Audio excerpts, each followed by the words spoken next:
Everyone, I am Lexi Lewis Hines, principal of the New Building Early Childhood Institution in New Building, Nain, St. Elizabeth. We were adverse.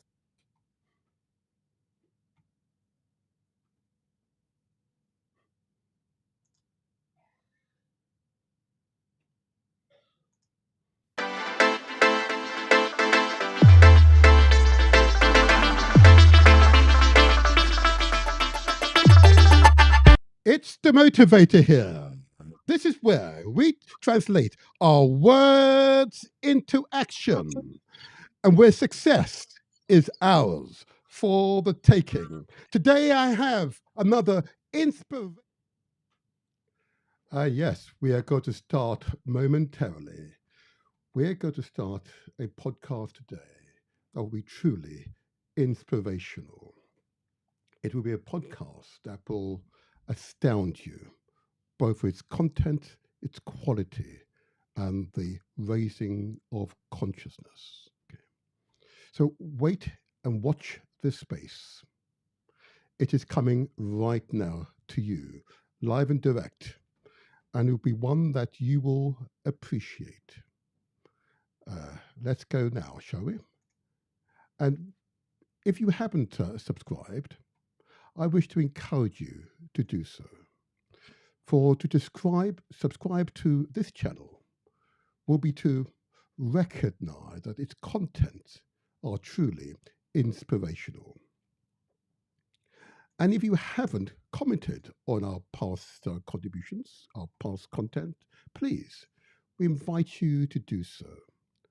Because your comments, we read each one of them, we respond to each one, and we ensure that we recognize that you have taken the trouble to respond and understand that these podcasts are for you. Okay. So let's get into it, shall we? Why don't we find a way in which this podcast can be a meaningful experience for you? So here we are. Are you ready? And let's get started.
Biafra Now.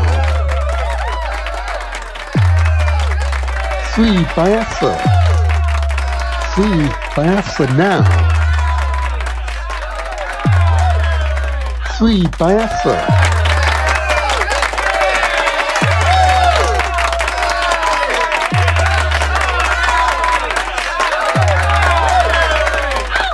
Every 30th of May, every year, forever and ever, we shall remember them, prepare children. That is to tell that Biafra is unstoppable. Nobody can stop it. That is why we salute this very class of 67 to 1970. I call them the immortals because Every 30th of May, every year, forever and ever, we shall remember them and we shall honor them. Free Biafra Now. Free Biafra. Free Biafra Now. Free Biafra.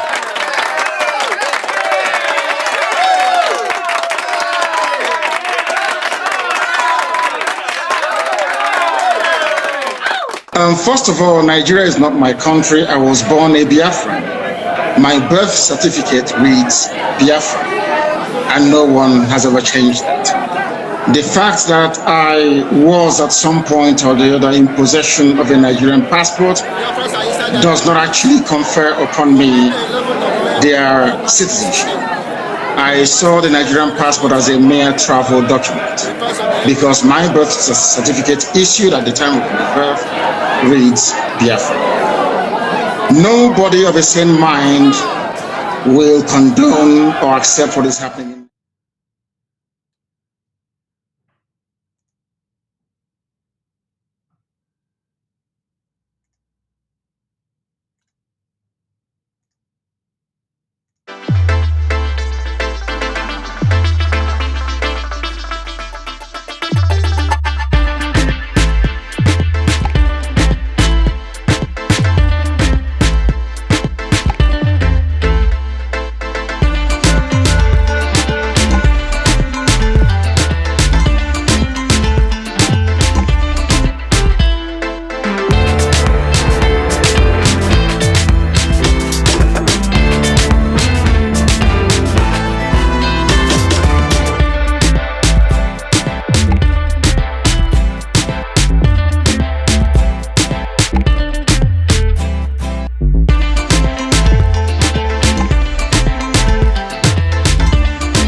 Free Biafra Now.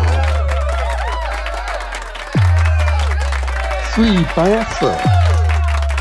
Free Biafra Now. Free Biafra.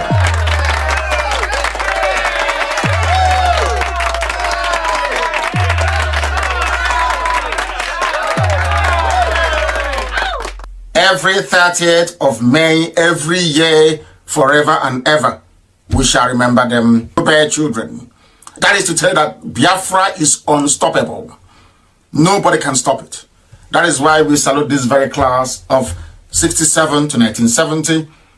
I call them the immortals because every 30th of May, every year, forever and ever, we shall remember them and we shall honor them. Free Biafra Now. Free Biafra. Free Biafra Now. Free Biafra.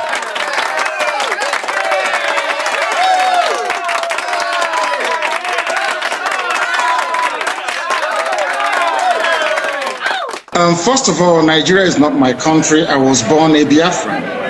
My birth certificate reads Biafra, and no one has ever changed that. The fact that I was at some point or the other in possession of a Nigerian passport does not actually confer upon me their citizenship. I saw the Nigerian passport as a mere travel document because my birth certificate issued at the time of my birth reads Biafra. Nobody of a sane mind will condone or accept what is happening in Nigeria.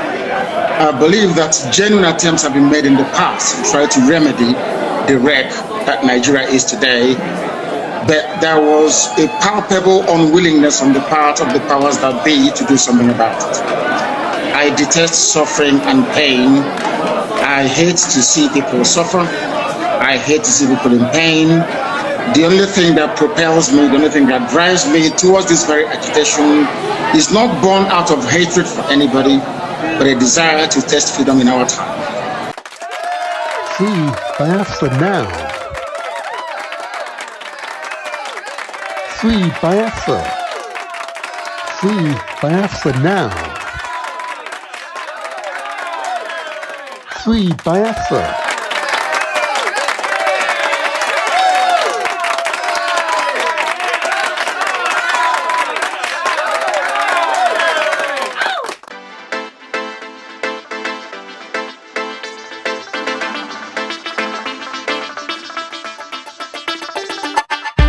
So Okwu-Kanu is my married name.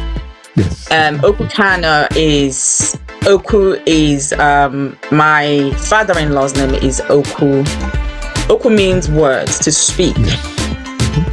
And Kanu means is a deity in Igbo culture, in Igbo spirituality. So Kamanos, that's the god of thunder. Yes. So yes. So you see my husband thundering. It comes from his name. Most certainly he does.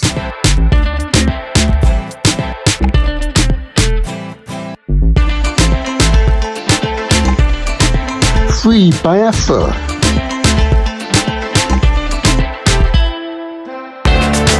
Free Biafra.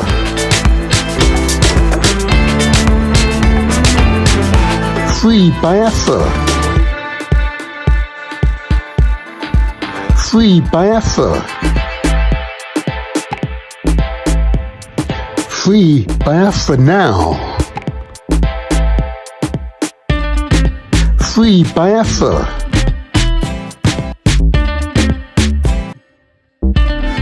Free Biafra.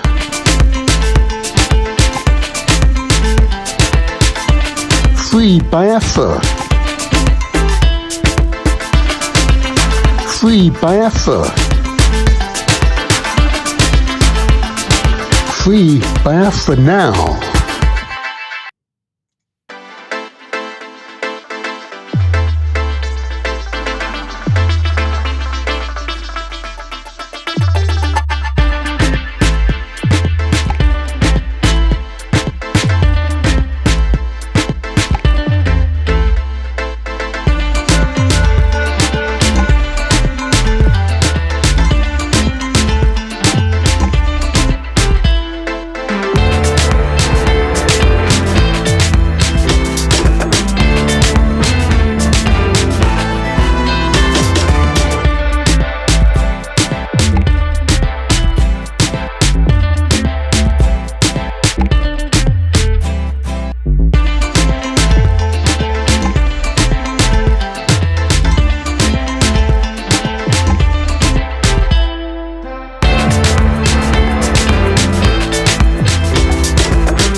Free Biafra now. Free Biafra. Free Biafra now. Free Biafra.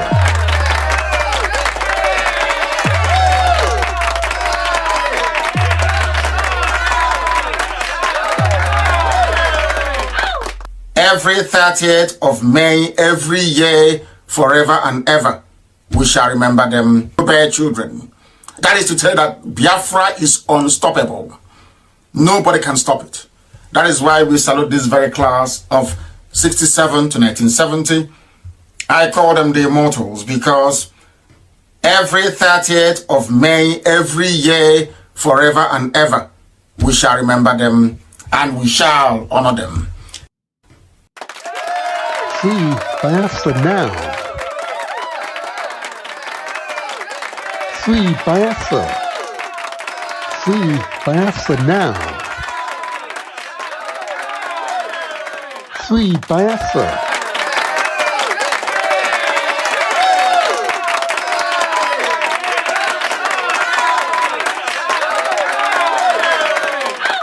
First of all, Nigeria is not my country. I was born a Biafran. My birth certificate reads Biafra, and no one has ever changed that.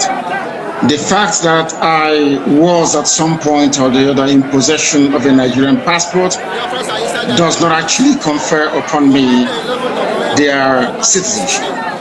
I saw the Nigerian passport as a mere travel document because my birth certificate issued at the time of my birth reads Biafra. Nobody of a sane mind will condone or accept what is happening in Nigeria. I believe that genuine attempts have been made in the past to try to remedy the wreck that Nigeria is today, but there was a palpable unwillingness on the part of the powers that be to do something about it. I detest suffering and pain.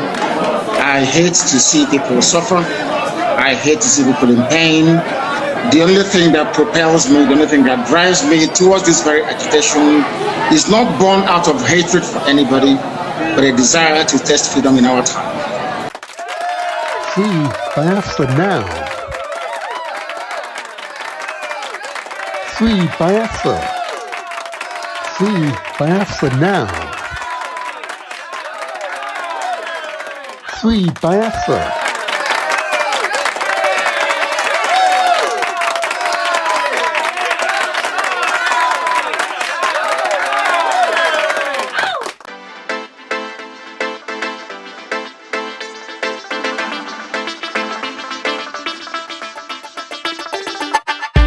So Okwu-Kanu is my married name. Yes. Okwu-Kanu is my father-in-law's name is Okwu. Okwu means words, to speak. And Kanu means is a deity in Igbo culture, in Igbo spirituality. So Kamanos, that's the god of thunder. Yes. So yes. So you see my husband thundering. It comes from his name. Most certainly he does. Yes, yes, yes, yes, yes, yes. Wasn't that fantastic, huh? Give you a taster of the inspirational interview that will arrive on the screen in what? 40 minutes. The main interview will be in 40 minutes. Let me take off these other stuff, shall I? There we are, get rid of that. In 40 minutes, you'll see the main interview. And I'm assuring you, you will be inspired. This is the motivator here. This is where we translate our words into action. And where success is ours for the taking. How you feeling, people? How you feeling? Because I'm feeling inspired. I feel alive. This is a great time to be alive. What follows is a series of public announcements. We're going to inform you. We're going to take care of your health, your physical, mental, and spiritual health. And of course, we will motivate you so you can improve yourself, your families, your network, and your wider communities. This is the motivator here. Our purpose is to inspire, no longer sitting back and waiting for information to come to you. You will be a proactive learner. That's the purpose of these shows, the proactive learner, an inspired learner, one who is confident and moves forward with determination. Praise be, praise be. I want to thank my past contributors. Okay? I want to thank my viewers and listeners for supporting this channel and its content. And without you, it would not be the same. Okay.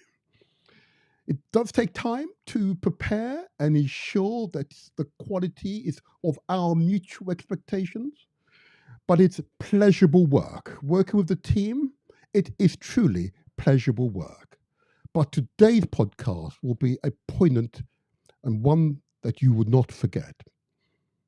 So let's get into it, shall I? Let's get into it. Look, and if you haven't subscribed, if you haven't given us the thumbs up or commented on our podcast, our content in the past, please do so.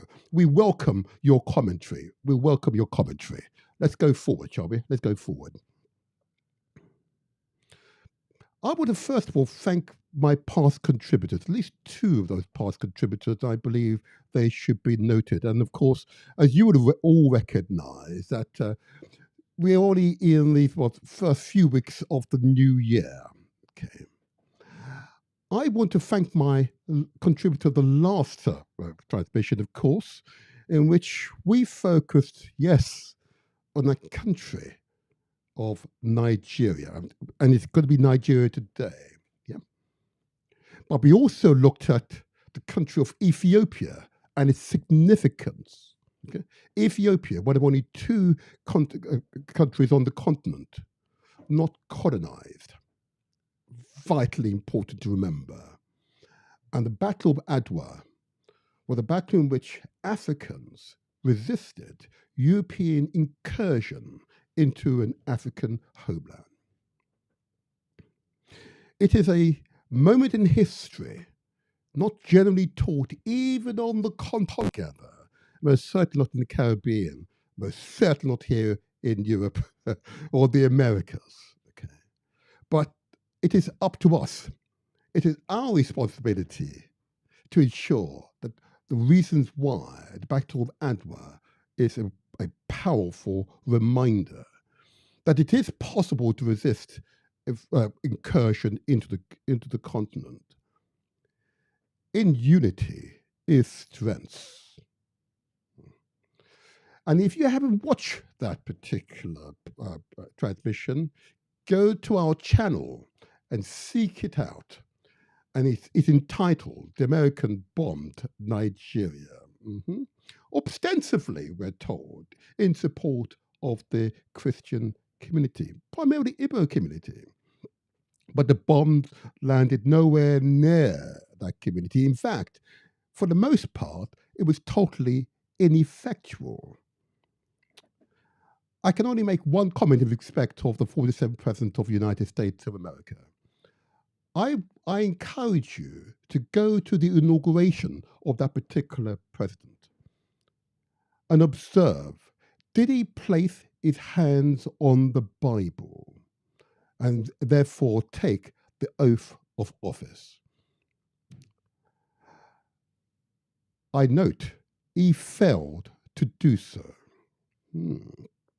What does that tell you? If a president refused to put his hands on the Bible and make an oath to uphold their constitution, what does that tell you?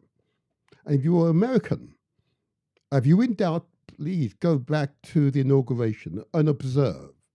Did he place his hands on the Bible and take the oath of office to uphold and protect the American Constitution? And I believe that will tell you far more about that particular person than all the other actions that have come before them and have subsequently happened.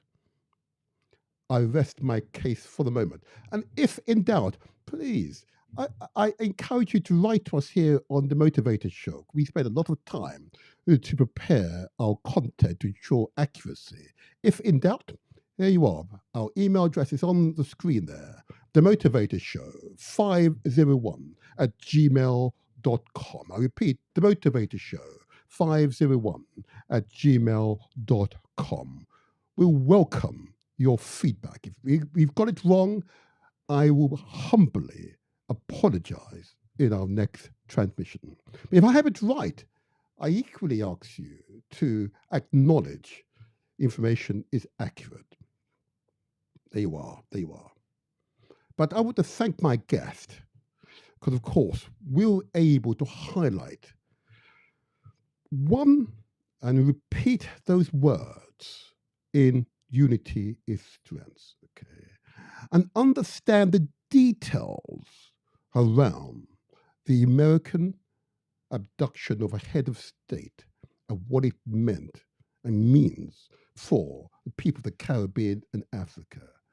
It is important to watch that podcast because you will learn. And it's an easy way of learning through this audio visual medium, very easy way to learn. I encourage you to do so. If you find it a little long, just do take it in 5 minute or 10-minute slots and return to it. But I implore you to watch it. It will be both informative and, I'm assuring you, empowering experience. There you are. The second of my past contributors I wish to acknowledge, and I know you will understand, and I know you will understand what I'm about to say, but it is important, okay? And often when I speak on these matters, I wonder at times if I'm being believed, you know? Because it's easy to question and to criticize, but if you study, if you take responsibility for your own learning, the raising of your own consciousness, you empower yourself, okay, you'll find that we're not too far away from each other. In fact, you'll find that we're just brothers and sisters. We're just brothers and sisters. Because to inform, to learn, to understand the real issues of the day is to empower yourself, and you're less vulnerable to propaganda. And I'm assuring you, there's an incredible amount of propaganda, particularly aimed at people of African heritage. Incredible amount of propaganda, because divided they rule, in unity we rule, because in unity is strength.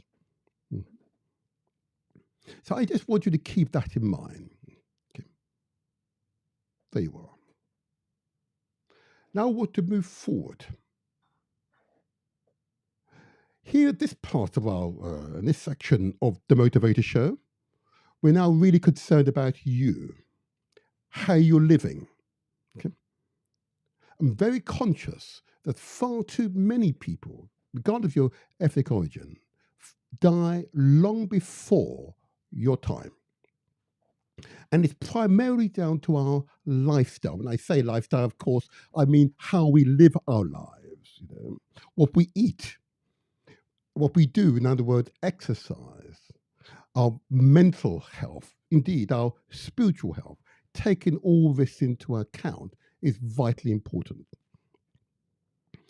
And I know you will understand that this is an empathetic channel. This is one that, but at least we aspire to care. We care, but you know, we aspire to care. I believe that the only way in which we can demonstrate that is through our actions.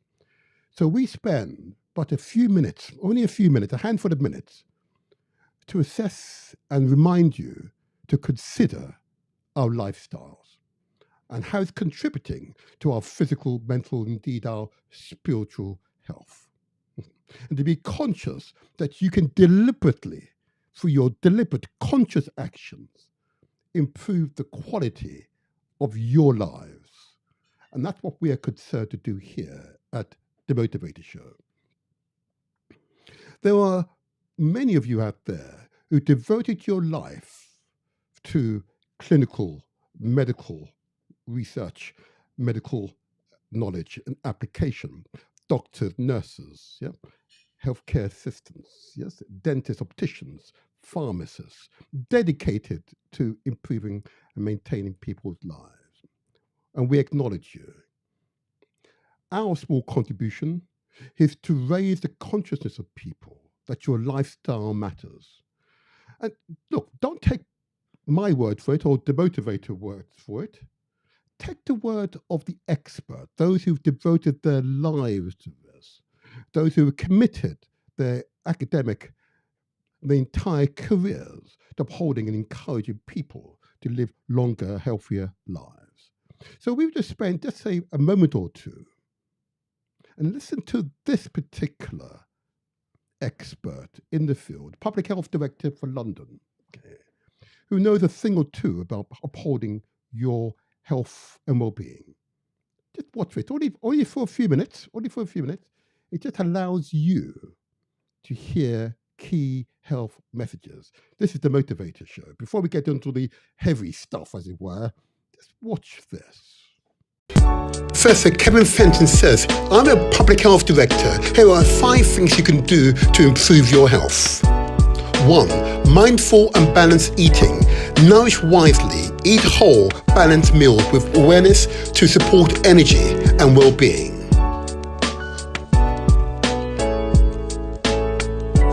2. Get outside. Be with nature. Time outside reduces stress, improves mood, and strengthens your connection to the world. 3. Stay curious, stay engaged, explore new interests, keep your mind sharp, build social contacts, and boost your happiness. 4. Get active, move it or lose it. Move daily, lift weight, and do cardio. Exercise, improve physical, mental, mood, and energy. 5. Prioritize rest and sleep. Disconnect, rest. Quality sleep supports mental clarity, emotional balance, and overall health. Very straightforward public health messages. And if you were able to follow his advice, he's a professional, a professor in the field, you will all live longer, healthier lives, okay? Don't take my word for it. Test his assertions as to how to live longer, healthier lives. We're concerned because we want you to be long, healthy audience here at the Motivator Show. So we'll just spend a handful of minutes because in 20 minutes or so, we're going to have a key interview with a wife of a key person as part of the Pan-Africanist strive toward greater African unity. Yeah. So if in doubt, ask questions of your doctors, your healthcare assistant, whoever has access to your medical record. Ask advice as to how to live longer, healthier lives. And I'm assuring you that person will provide advice that will be useful, meaningful, both for yourself and to your family. And you share that knowledge within your families, within your networks. You live longer, healthier lives, and you'll be happier for that experience. But what I'm heartened by, the number of you who've heard these messages, who've understood their importance, who've come together in common aim and common purpose, who've understood working together, being together, pooling your resources together, we can all become healthier together. And what I'm heartened by is the numbers of messages we've received here at the Motivator Show, with people who've acknowledged these messages, who've spoken to their neighbors, spoken to members of their families, pooled their resources, and are now exercising together, living healthier together. Not only your physical health, remember, but your mental and spiritual health is vitally important to live a much more holistic, wholesome life. Because through that, you can gain greater happiness. That's what we want here at the Motivator Show, that you live longer, healthier, happier lives. But that requires deliberate action. That requires we taking responsibility, not only for ourselves, but for our neighbors, our brothers and sisters, our aunts and aunties, taking responsibility to help them to live longer, healthier lives. So what I'm heartened by is the numbers of you who've heard these messages, appreciated its importance, and have come together in common aim and common purpose. Yep. This is very much so why the interview that follows understands that these principles must uphold. Okay? These are not simply words. Yep. Here at the Motivator Show, we translate words into action because success is ours. ours for the taking. Deliberate actions. Watch this short video, but I ask, please, don't just sit there. I want you to get up just for 2-3 minutes and do some exercise. Get the blood flowing. Be alive. But we're doing this as one. This is not simply idle talk. This is indeed a deliberate response to what is a clear and present danger. Listen carefully to what follows.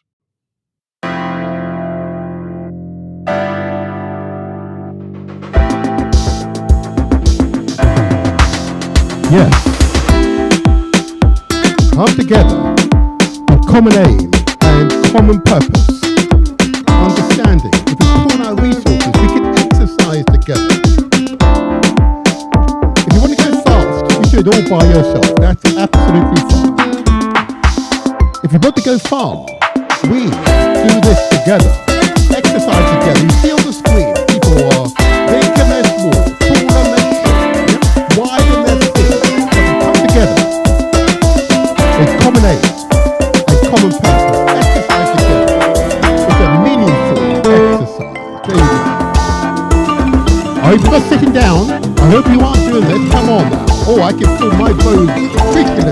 Oh, it's great. It is great. That's right. We together. We're translating our words into action. That's right. Exercise together. It's good. We do it together. Not alone. Yeah? Lone rangers have their places. Action. Working together is what builds civilization.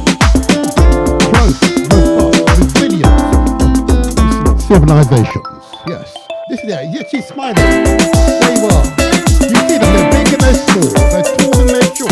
They've even brought their children with them. You know. They've brought their children with them. There you are. Oh, he's sweating. That's right. I really hope you're not sitting down. Come, let's do this. Only another 30 seconds. There we go. Another 30 seconds of this. There you go. Raise your knees. That's it. Raise your knees. Wonderful. Oh, I can feel it. Oh, I can feel my knees. Oh, yes. Oh, yes. Oh, there you go. Oh, I just bend my knees. There you go. Yeah. Oh, yes. Yes. Okay. Look, they brought their children with them. That's right. It's okay. In the children's mind, exercising together. That's the way forward. So doing these activities together breeds and encourages greater unity amongst the people.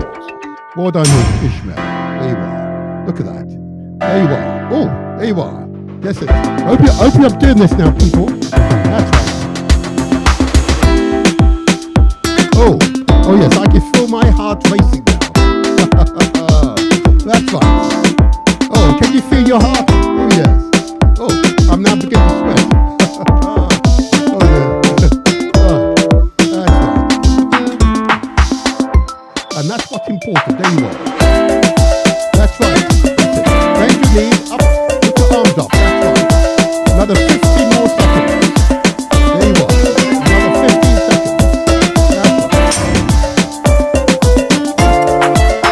There you go. There you are. That's enough. I hope you participated. It's only for a few minutes. Because we are concerned about your health. Particularly in the African communities, we observe heightened levels of diabetes, heightened levels of high blood pressure, heightened numbers of particularly women who are obese, overweight, and creating significant difficulties as they get older. And most certainly does not help childbirthing. Okay? So it's important for us to be conscious that we are the change makers, as King Kabada would say, of the African Continental Unity Party. You are the change makers. It's your conscious decision to make changes that makes all the difference. So we here at the Motivator Show, living up to our motto, we translate words into action, because your success is ours, yours, for the taking. Praise be, praise be. And I know that many of you, when hearing those messages, had much feedback from you, so appreciate them, and have now set up your own exercise groups in your own localities, in your own neighborhoods. And we appreciate you. I can assure you, we appreciate you. But if in doubt, ask questions, we would say. If in doubt, ask questions. But we often find that there's a certain coyness amongst the people. I'm not sure why there's a coyness. And I imagine that coyness is because as children, we're not encouraged to collaborate, cooperate with each other. There's a tendency to want to, he says, compete amongst each other. And I'm assuring you, it's that tendency which has resulted in Africa in particular, in the condition in which it's in. But I theorize that the aristocratic families of Africa, those traditional leaders of Africa, could see the incursion, but failed to respond. They responded as a single tribe, as a single ethnic group, a single clan, not recognizing, as was the case in Ethiopia, when all the clans and all the ethnic groups, all the religious groups came together in common aim and common purpose to fend off intrusion into the land. And that's what didn't happen across the continent. That's what I theorize based upon a lifetime of study of African history, my history, as it were, because I'm part of that 250 or so ancestral diaspora. It was looking back and trying to understand how it is that the original peoples of the earth, people with the longest history of civilizations, the foundations of the ability to write, numeracy, literacy, in other words, the writings, understand, astrology, geology. Here is the origin, here in Africa. But yet the aristocratic families fail to understand the strategic importance in unity is strength, and be able to overcome petty differences so that we can move forward to defend the land. I theorize that is where the fault resides, and that fault still continues today. And that's why when I assert in unity strength, and you can start this by exercising together, that for some people, that's somewhat disturbing. It's disturbing. It's unsettling, because why would you, with the clan next door, when you've spent so much time battling against them? Why would you? And others see that and take advantage of you. Okay? Take advantage of you. But that group I've just featured here in London, in fact, they're based in South London. And if you're in South London, why not reach out to them? Why not reach out to them? Because they are powerful people. The whole range of people have come together in common aim and common purpose, understanding, exercise together, taking responsibility for our health, but in a collective way. It's a powerful testament, an example for the children, next generation. Look, I'm going to put their details on the screen. There you are. There you are. If you're based in London, based in South London, or visiting South London and want a place to come together in common aim and common purpose, and exercise together, be prepared to exercise. Every Monday and Wednesday between 6:30 and 8 p.m. They're based at 12 Tatum Street, Tatum Street in London, postcode S for sugar E17 1TN. Their email address, if you wish to reach out to them, is countdown0405@gmail.com. You can phone if you're in the UK. It's 07960 803 588. I commend the work of these group of people who've come together in common aim and common purpose, and understanding that working together in a consistent, meaningful way, non-competitive, understanding there's a collective interest to take care of our health. Understanding it's vitally important that they've come together and acted in the most mature manner, regardless of religious affiliation, regardless of your ethnic affiliation, regardless of your social class, education, come together in common aim and common purpose. And what you've just seen on the screen is a demonstration of those words become manifest. There you are, the Motivator Show. And I'm pleased that right across Britain, people have heard these messages and have responded positively. Power to you. Power to you. Let me give you the thumbs up. There we are. Will the machine hear it? Oh, the machine's heard you. There you are. Power to you. Well done. Keep it up. Keep it up. In unity is strength. I now need to prepare the way for the main interview. The main interview will be in 10 minutes' time. It will be a powerful occasion. Particularly powerful because a woman will lead the narrative. It is vitally important, particularly here in the African communities, we listen to our women. I say that not to be pejorative, and I don't mean that to be light. I believe it's vitally important. African civilizations have existed for tens of thousands of years. It would not have been possible for those civilizations to be solely reliant upon male strengths. It is a come together of masculine and the feminine. Mutual respect and understanding, compassion for each other, empathy, indeed, for each other. Learning and experiencing with each other. That is the foundations of civilization, sustained civilizations. Which is why before European incursions into the continent, right across the continent, you have people from very different clans, different tribes, different ethnic groups alongside each other in unity, not really competing, but not really talking to each other sufficiently, it seems, to defend the land. But nevertheless, the level of ethnic diversity across the continent is the highest in the world. Highest in the world. As you would expect, the origins of humankind. So we need to consider these factors, because in about 8 or 9 minutes, a seminal interview will take place. And we're going to hear a woman speaking. We men need to listen. We need to listen and understand what their needs are, what their hopes and aspirations are. We may take decisions. We must always involve the women of the peoples. I say that solemnly. Say that with an emphasis. You must involve them. Mustn't be afraid occasionally that they will be the leaders as well. But yes, it is true though. It is true from a biological, genetic point of view. Yes, you're right.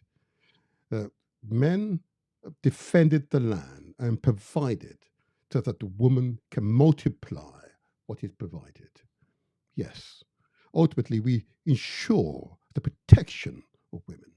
But there are some women who are natural leaders, natural warriors. This is true. It is true. We must listen to the women. We must listen to them. There you are. So this is why I say this, and I emphasize it with a real power, if I may, because there's a campaign here on the Motivator Show about a practice that I'm going to say to you directly, we should abandon.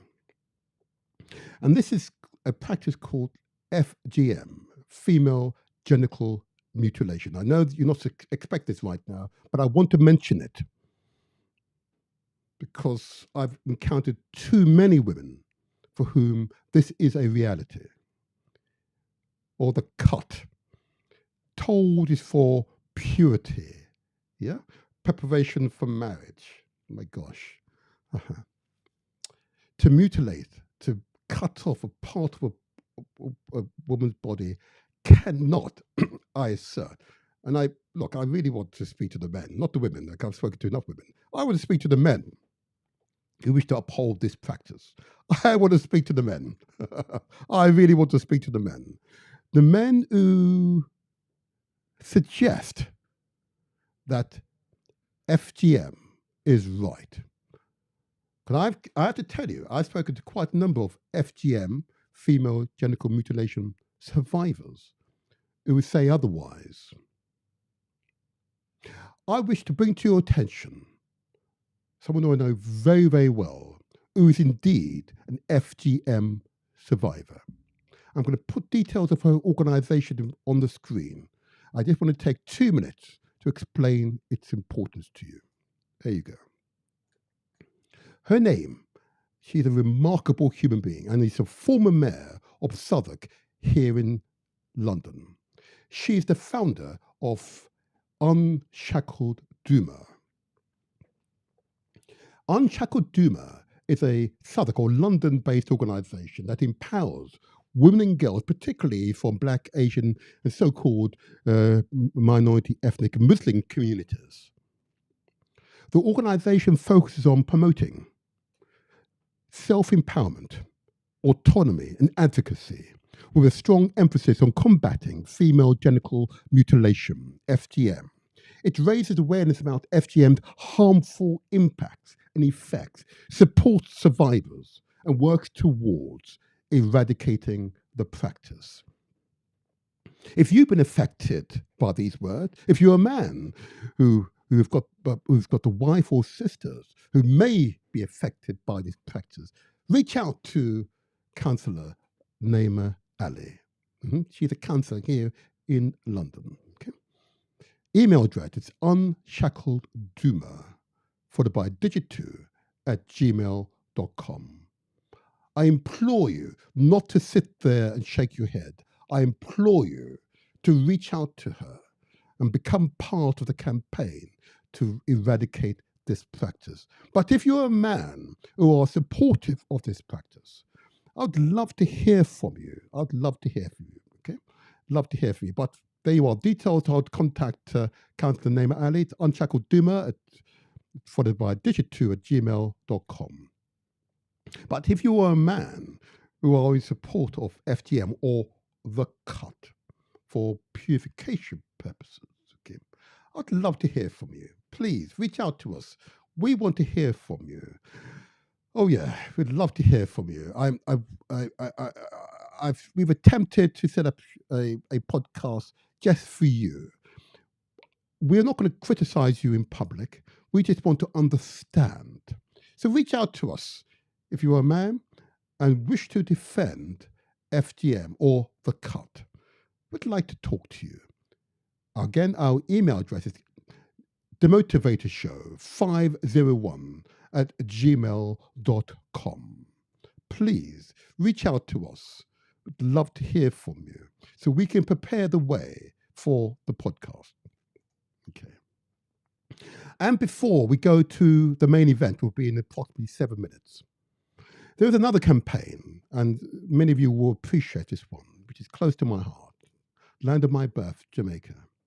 You may recall that last year, Jamaica was hit by yet another super hurricane, this time a Category 5 hurricane, Hurricane Melissa. And it caused significant damage to property and life. And even till today, there are people living from hand to mouth, homes destroyed, public buildings destroyed. It is a catastrophe. If Jamaica is hit for a third year by a super hurricane, it will have and cause profound economic damage to the country. So we're hoping it doesn't happen for a third year in a row. But there are calls from people here in the UK that the British government, because Britain is the home of the Industrial Revolution, the burning of coal, the burning of oil. Britain, alongside many countries in Europe and indeed United States of America and Japan, are responsible for releasing billions, not thousands, not millions, but billions of tons of atmospheric warming gases into the atmosphere. And as a result, it's causing the rapid warming of the entire planet, our entire globe. our home. As a consequence, the water, the seas are warming up, and in turn, creating great turmoil in the atmospheric weather patterns, which leads, in this case, to hurricane, particularly in the Caribbean seas. And indeed, it directly affects the United States of America. There are, of course, many campaigners now seeking to help mitigate the impact of this hurricane right now. Okay. There's at least one organisation that's been appeared here on the Motivator Show, PNP UK, who have committed themselves to raising resources and rebuilding back Jamaica. Okay. They need our help to do so. Whatever you can contribute will be greatly appreciated. They've committed, PNP UK, one building at a time, that has chosen a school in Jamaica whose roofs were destroyed, taken off, destroyed equipment, effectively displaced young children not able to go to school because the school building was destroyed. The Jamaican government, God bless them, they're trying their best, I'm sure, but have yet to secure the resources that the school can become fully functional again. So we have here a head teacher of the school. She will explain who she is at the school and why she would welcome the support of peoples overseas. You don't need to be Jamaican to support us. Let's be clear about this. The whole world is being asked to give support because Jamaica contributes 0.0002 of 1% of atmospheric warming gases. A tiny, minuscule amount. Okay? It is not Jamaica's fault that this has happened. But we can help the island to build back better. I want you to listen to the head teacher and her appeal for support. Here we go. Everyone, I am Lexia Lewis Hines, principal of the New Building Early Childhood Institution in New Building, Nain, St. Elizabeth. We were adversely affected by the passing of Hurricane Melissa on October 28, 2025. And as such, we lost our school roof, we have lost furniture, books, and other learning materials for our young ones. I am hereby making a plea asking for any contribution that can be given to assist us in further renovating our school building so that our students can return to some semblance of normalcy. We have already received some donations and we're able to cover half the roof. The other half is patched up with the old zinc that was there from before. And as such, any contribution is an investment in our young ones, the future generation. And so this is my plea, asking for any contribution that can be given in assisting us to be better able to facilitate our young students. Thank you so very much.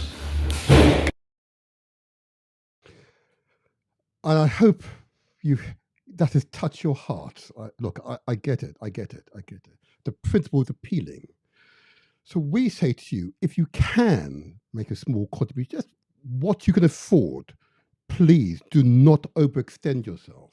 What you can afford. We will make sure that every penny, every cent, every whatever currency you use gets to that school so you can build it back better. Okay, and I believe that is right.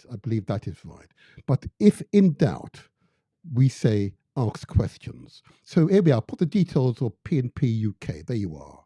PNP UK has made the appeal. Okay, you've heard the head teacher. You can see the school building. You can see the devastation caused by Hurricane Melissa.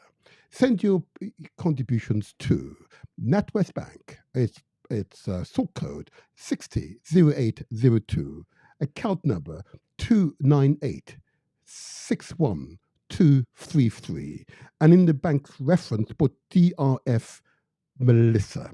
So it's clear that is what it's for. Okay, and PNP UK will report back to us in a few months' time, and they will give us a detailed account of how the resources have been spent, and we will seek from the head teacher, from the school principal, confirmation that the resources have been spent, and she will, I'm sure, demonstrate to us through video to show us what has been done to improve the facilities for those baby children, for our children. I don't call them kids because that's goats. That's goats. They are our children. They're all of our children. There you are. You see it on the screen. I repeat, it's NatWest Bank, bank code 600802, account number 298-61233, reference DRF Melissa. If in doubt, ask questions. And if I've read it too quickly, just rewind this particular video and it will appear in front of you. There you are. Thank you. Thank you. And lastly, before I go to the main feature for today's podcast, I know that the lady concerned will not mind this because this is compassion. We must show compassion for others. There is a call to ask the British government to contribute more to Jamaica. British government has committed £7.5 million, I understand. There's a call that number should be increased. There's an important Jamaican activist here, his name is Lee Jasper, who made just such a call. Okay, I'm going to play his message to you. Please listen keenly and understand the importance of this message.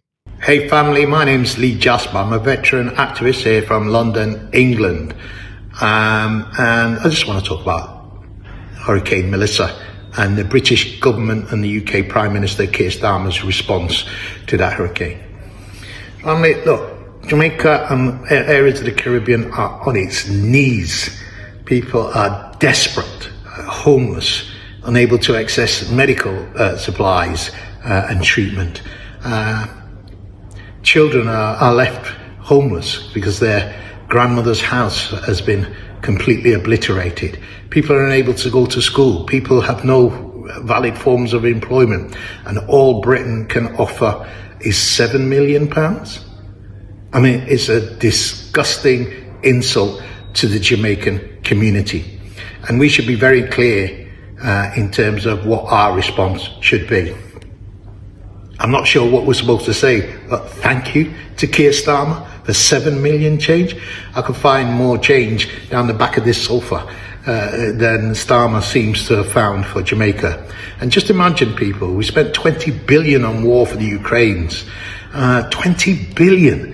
And we opened our doors, as we should have done, to victims of war who needed a safe evacuation. But we have exactly the same scenario with people in Jamaica and other areas of the Caribbean, whereby they're homeless, they've got no form of valid long-term employment, they're living on emergency package. Those of us who are in the United Kingdom, who have relatives throughout the Caribbean, should be able to relax our humanitarian visa laws and bring them here so they can have quiet, convalescent and respite, care and attention from their families here in the United Kingdom, whilst Jamaica is rebuilding and they can return after that. So we're calling for two things, family, and need your 100% support on this, because once all the Christmas and the emergency stuff has died away, Jamaica is still going to be in a problem, and probably even a bigger problem if the rumoured health outbreaks and epidemics break out as a consequence of lack of sanitation and clean water. And so I'm calling on you to support our petition.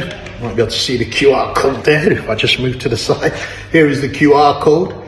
Hope it's visible. If not, maybe I can make it more visible. Here is the QR code. All you have to do is put that into your phone and sign the petition. We also have a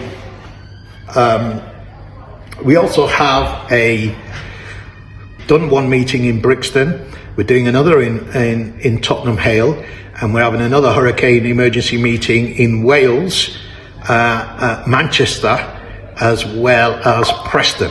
And why are we doing this, family? Because we think we need a national lobby of Parliament on Prime Minister's question time to take 5,000, 6,000 of us to Parliament to press the Prime Minister and your individual MP to increase aid to Jamaica, as Dawn Butler's already written in The Guardian to that effect, and we're fully supportive and behind that. To talk to your Prime Minister and MP and lobby them to relax the visa control. How is it that an 8-year-old child whose parents live in the United Kingdom and who was living with her grandmother in Jamaica is denied visa entry on humanitarian grounds to the United Kingdom? But that's what the latest stories we're seeing coming out of The Guardian and other news outlets. So we need a national lobby. Give Jamaica much more aid. 7 million, make that 50 million. How about that? How we make it 50 million pounds next year that the UK government gives to Jamaica to recover. Humanitarian visa restriction? Yes, so that we can give people respite. Because our family, they're our community. And we're here suffering the anxiety of not knowing we can help, but we can't get them into the country. So I'd ask you to support our call on the Prime Minister to increase aid and relax visa applications. And finally, family, this is going to happen every year with increasing intensity. So Britain and the West, as the major polluters, must pay recompense for climate justice in those countries, or else otherwise, 2 hurricanes of Melissa's size in over a period of 18 months, as we saw with Beryl and Melissa, would just leave the island completely unsustainable and devastated. Britain must pay more. Britain owes more. Jamaica helped build this country, and they're giving us 7 million. When I take it. And I'm asking you to organise mobilising meetings in your local community area so we can take thousands of our community in the new year to the Houses of Parliament to lobby on behalf of our people who are struggling in Jamaica. Thank you. Thank you, Lee. Thank you. Well articulated, well said. And we are 100% behind you. It is climate justice. And it's a subject I need to get him back here on the Motivator Show to discuss climate justice. Oh, yeah. I now need to turn to the main feature for today's podcast, which is, of course, Biafra. We've had the opportunity over some time to observe the treatment by the Nigerian government in relation to Mazi Nnamdi Kanu. Okay. Some of you recognize the name. Some of you have an opinion based upon the information you receive, typically from the Nigerian government. The Nigerian government engaged in illegal activities in order to get him back into the country. They kidnapped him from Kenya and took him to Nigeria to put him on a show trial. Oh, I believe someone else did that quite recently. The 47th President of the United States of America did the same in Venezuela. An illegal action. Illegal action. Oh my gosh. And of course, the trials and tribulation has caused this man. It has caused the people of Biafra, the indigenous people of Biafra, IPOB. And of course, the enormous trauma, heartache it has caused his family. I'm bound to say, behind all great men, usually, in fact, invariably, there is great women. Women of great compassion, wisdom, and determination. The essence, particularly of civilization, most certainly African civilization. The essence. I'm going to share with you an interview I conducted with the wife of Mazi Nnamdi Kanu. Okay. I want you to observe her compassion, her raw intelligence, astuteness, and steely determination. And it's that which assures us all that success is ours for the taking. I've had, and I will save it before I go to the interview, quite a lot of feedback on this one, quite significant feedback, particularly from Pan-Africanists, who asks the inevitable question, and I recognize the question: why would the Motivator, here, the Motivator channel, be supporting what is technically called a separatist organization? I did the same with the Yoruba Kingdom as well. Let me explain why. And it comes out in this interview. The overwhelming majority of African countries are contraptions of people from outside the continent. The name Nigeria is not and was never the name of the land. The name, for example, Upper Volta was never the name of the land. It only becomes the name of the land when the people agree through consensus, through dialogue and debate and consensus, hopefully, the name of the land. It cannot be imposed by others. The boundaries, the borders cannot be imposed by others. When the European nations carved up the continent, they did so regardless of the ancestral boundaries that existed. They carved it up for their convenience, or to create tensions amongst the peoples. So the boundaries we see of Nigeria is a boundary created by others, not by the peoples who are currently inside Nigeria. And often those people are peoples from across the boundaries, you know. People in Nigeria and Benin and Ghana exist. They're the same people, yeah? Same peoples. But because people from outside the continent carved up that area, they live in different national identities. Reparations begins with self. I repeat, reparations begins with self. It is that process of self-healing. And an integral part of that process of self-healing, it will be to define our own boundaries. And the land will bear the names of the people. It will not be a result of a conference held 150 plus years ago. Reparations begins with self. Therefore, we will here on the Motivator Show assert the rights of peoples to define their own boundaries, their own borders. And in doing so, you empower the peoples, you empower their neighbors, because through that consensus, you build mutual respect and understanding. And forward march, therefore, the continent of Africa. Praise Jah, Rastafari. Affirmation. There are a number of affirmations that will come up in the interview in a few moments. Because you're going to hear a remarkable human being speak. And you would understand why I have unending respect for inspired women, such as the one that you can hear from in a few moments. Unreserved respect for them. They play an integral, an intimate part of the restitution, self-repair process. They must always be an essential feature in the planning for the future. We men must not ignore them.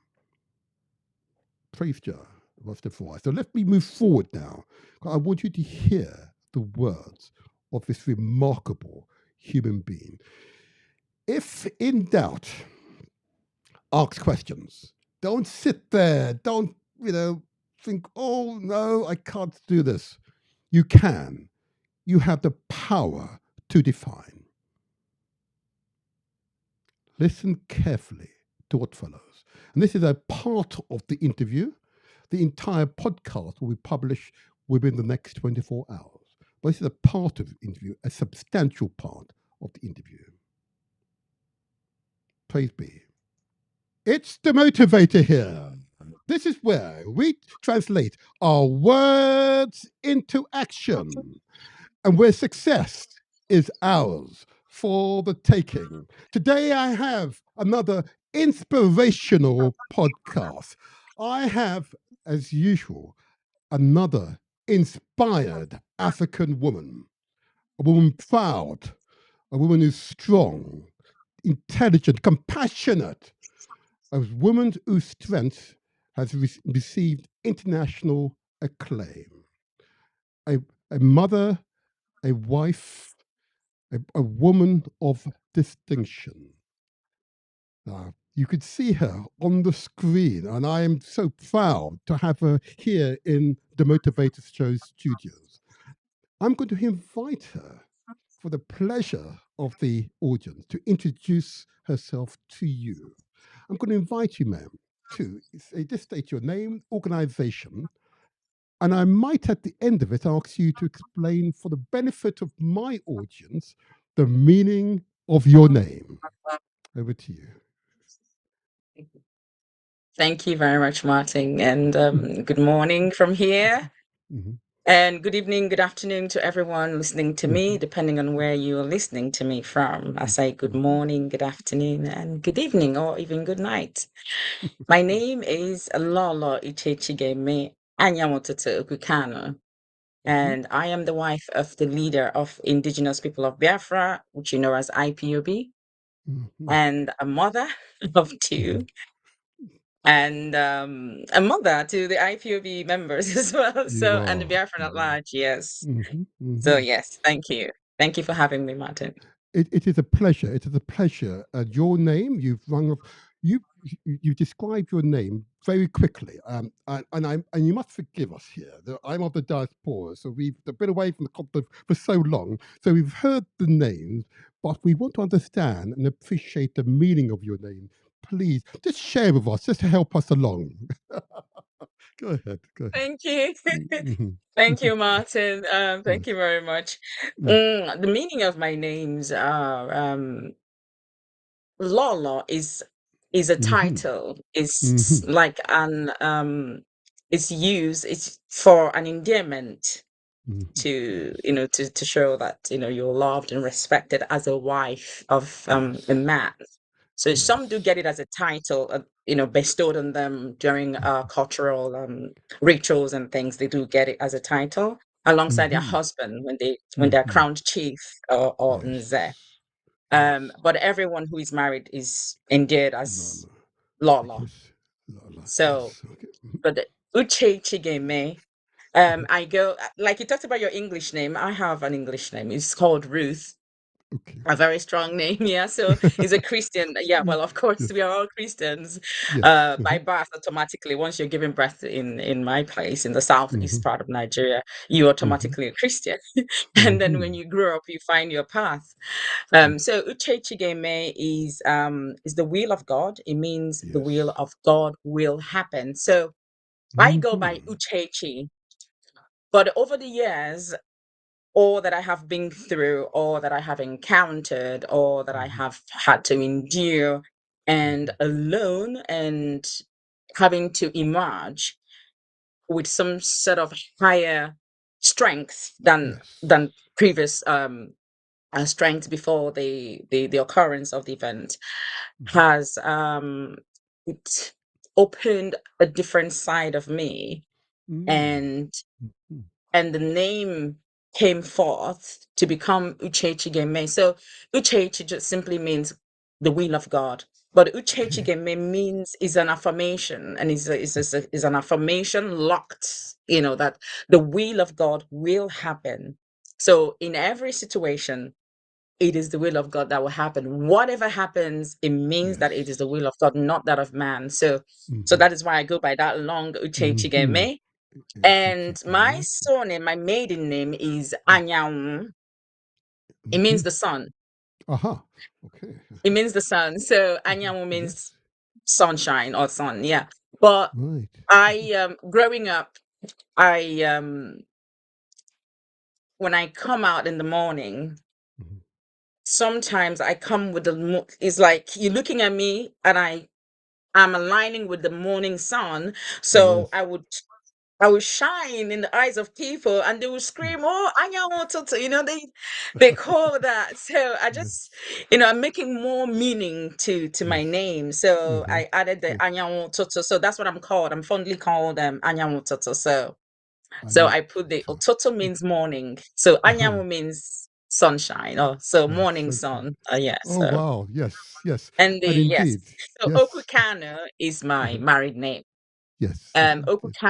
Yes. Oku is my father-in-law's name is Oku. Oku Mm-hmm. means words to speak. Yes. Uh-huh.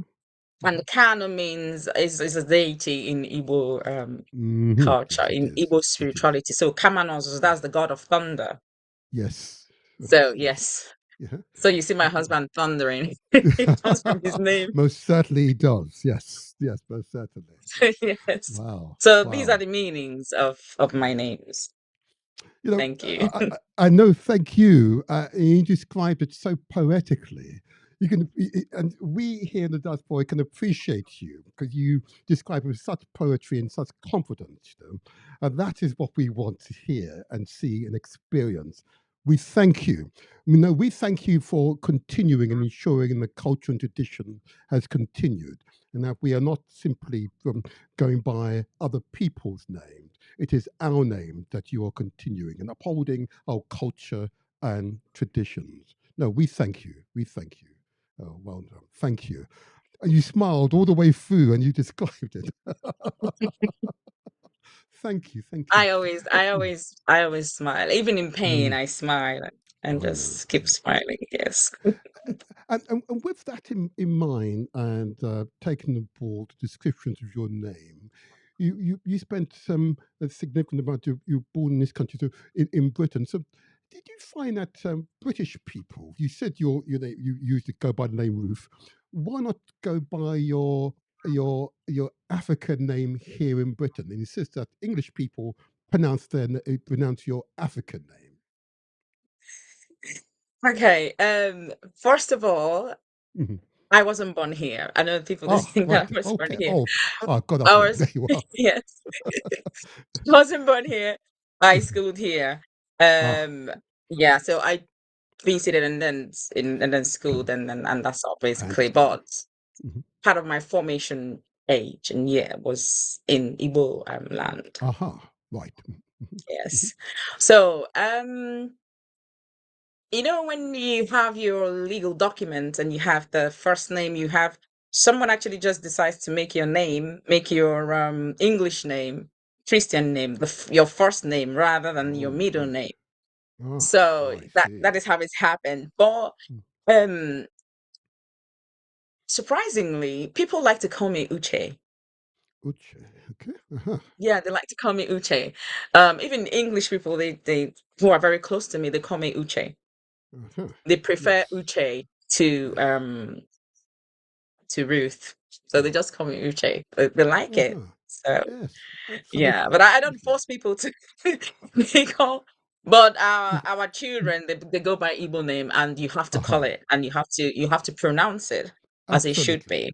Yes. Yes. So Yes. we have a little one. His name is Nnabuikem. Nabikem. And his English friends want to change it to Nabi. I said to him, "Well, that's a pet name for a goat. So you can't go by the name Nabi." So he goes Uh-huh. and says, "No, you can't call me Nabi. You have to call me Absolutely. Nabi Kem." Yes.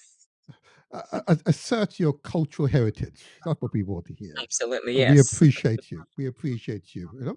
Thank you. Thank you. And thank you for that further clarification of what you report. So anyway, there you are. But Thank you. take a note of what you've described there.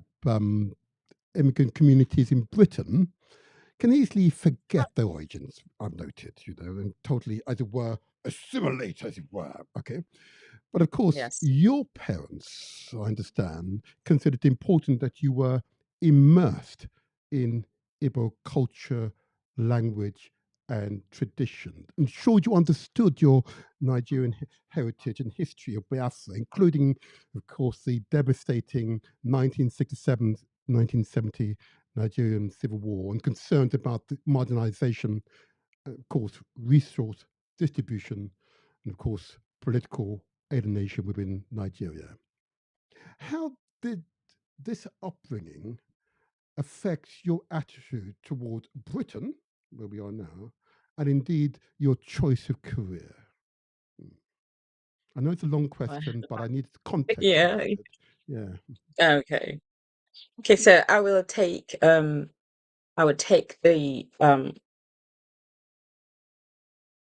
upbringing, and then I would talk about the career part.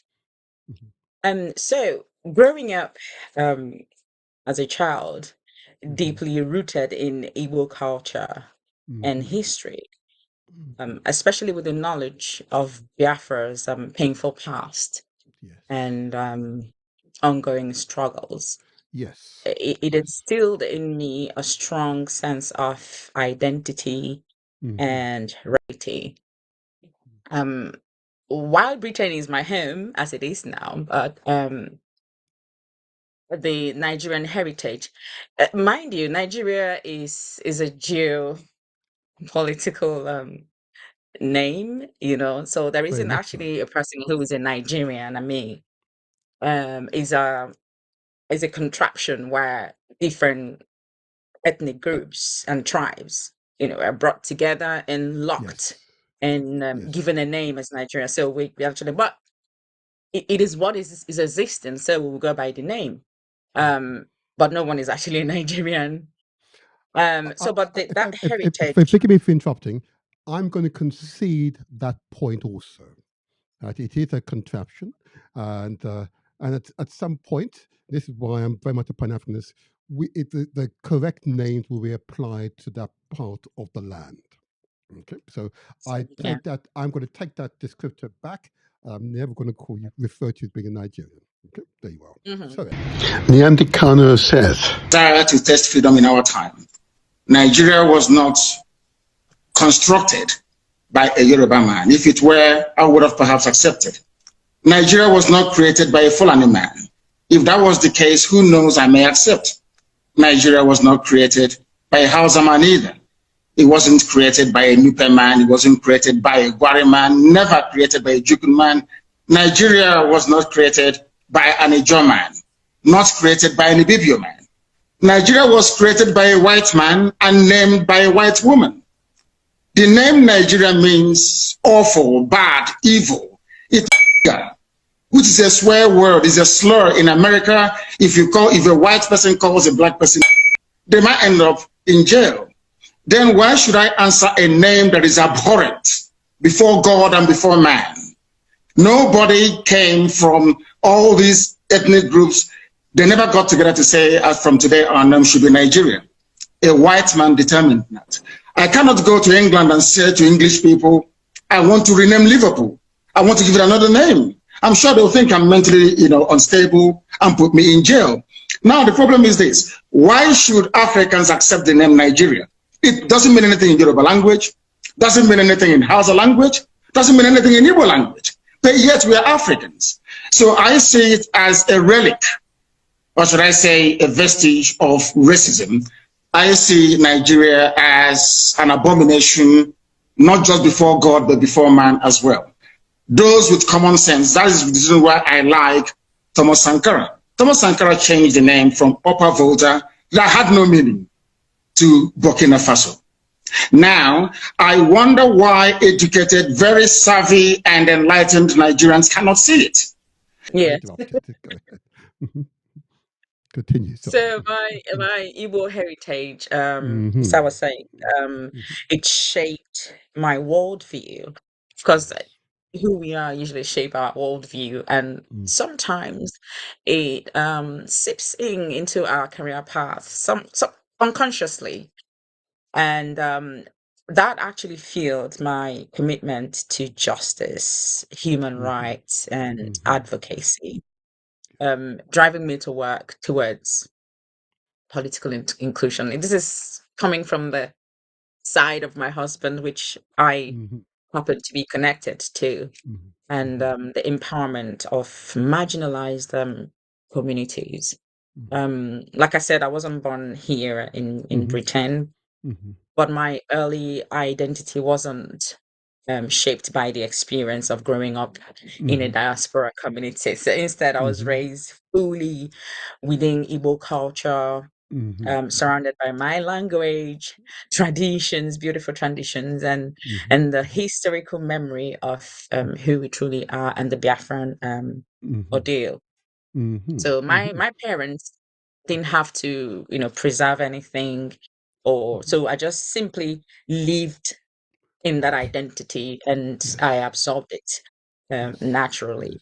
Yes. Yes. And because of that, when I eventually encountered Britain, it's Mm-hmm. always very, if you're a very conscious person, um, I'm a consciousness coach. So I'm coming to that.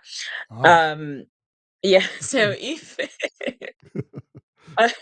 so eventually when I encountered Britain, I did so with a strong rooted sense of who I already was. Mm-hmm. And Mm-hmm. by understanding the history of Biafra, the Civil War, and the role that Britain played, Yes. the struggle for recognition, and then the consequences that we've had to bear due to that Yes. marginalization, Yes. Mm-hmm. Biafran Yes. War, and then the subsequent Mm-hmm. events that are going Mm-hmm. on, Mm-hmm. made me very aware of how power operates Mm-hmm. and how communities can be sidelined, which we Mm-hmm. have been. I mean, Yes.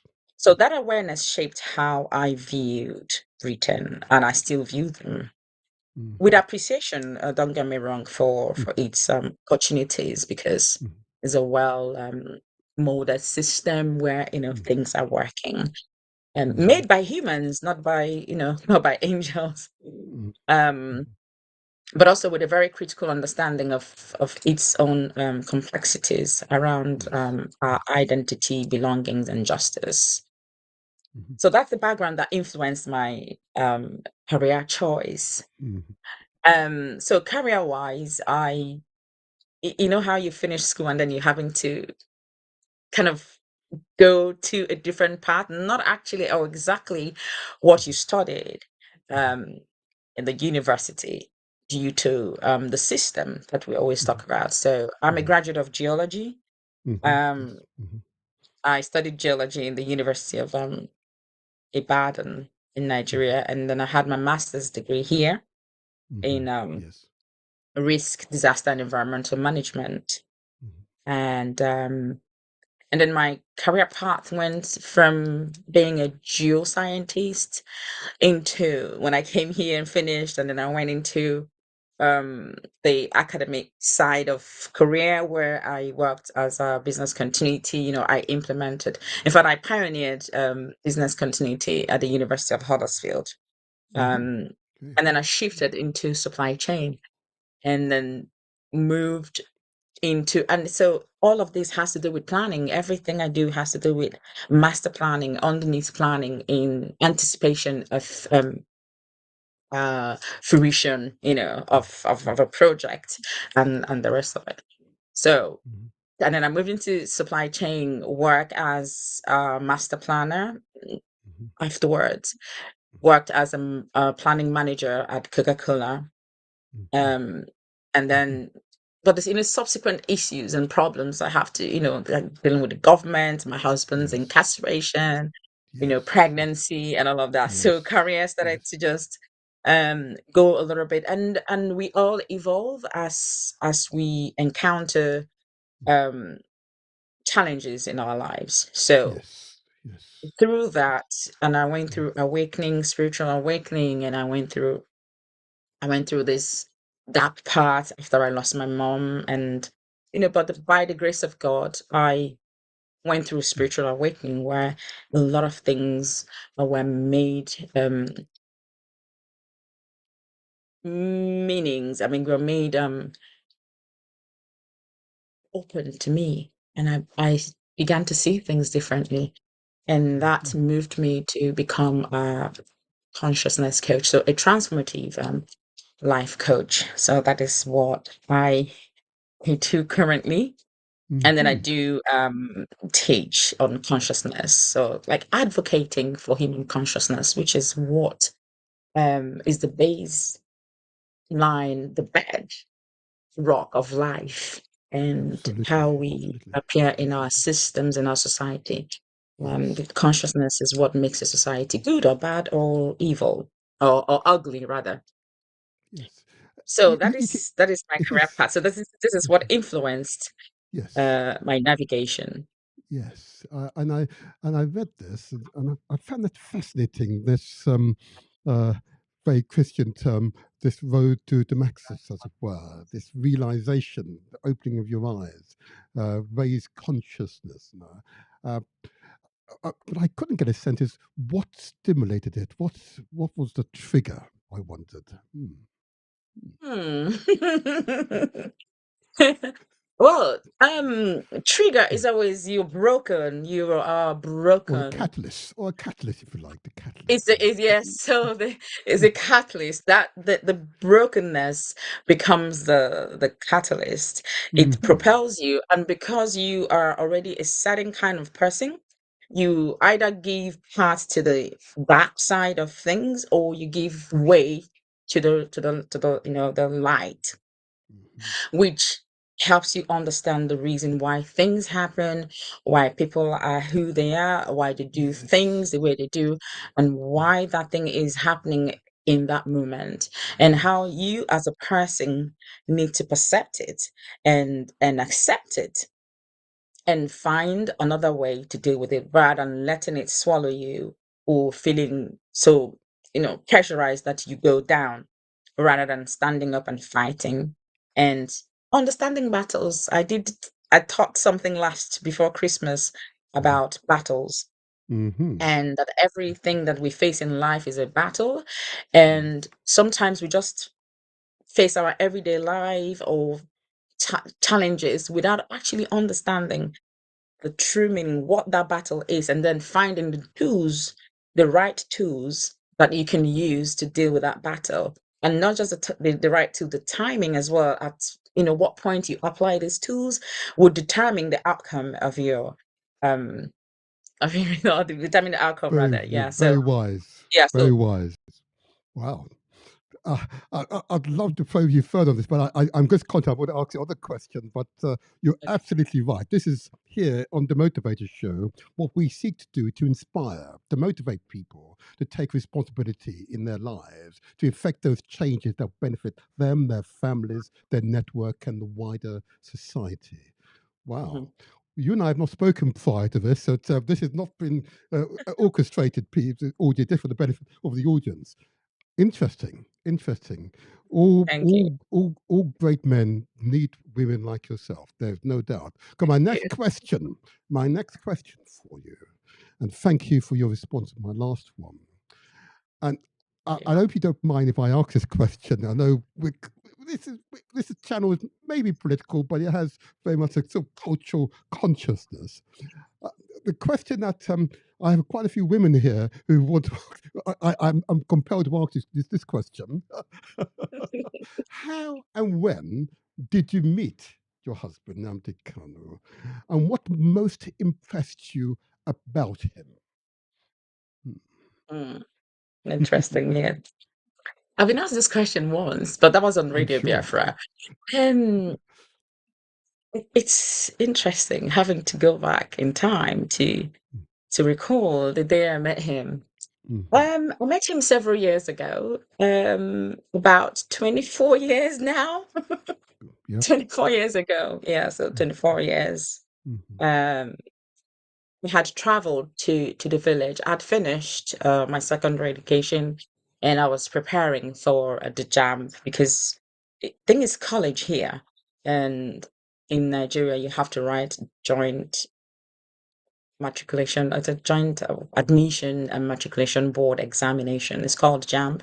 And that would Yes. push you into the university. I wrote that twice because they keep missing my papers. They couldn't find it. Oh. So Okay.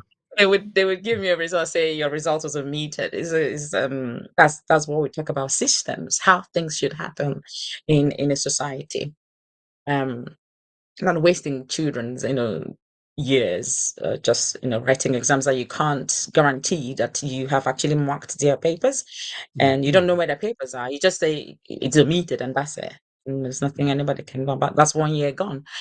Yes. So I was preparing for another jam, and I'd traveled to the village.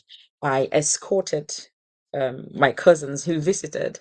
They had traveled to the village as well. So I escorted them to the park, bus station, but they call it park.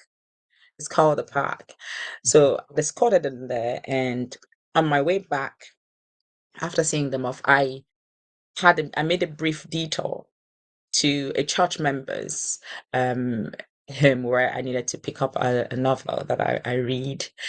Um, so that detour was why my husband met me.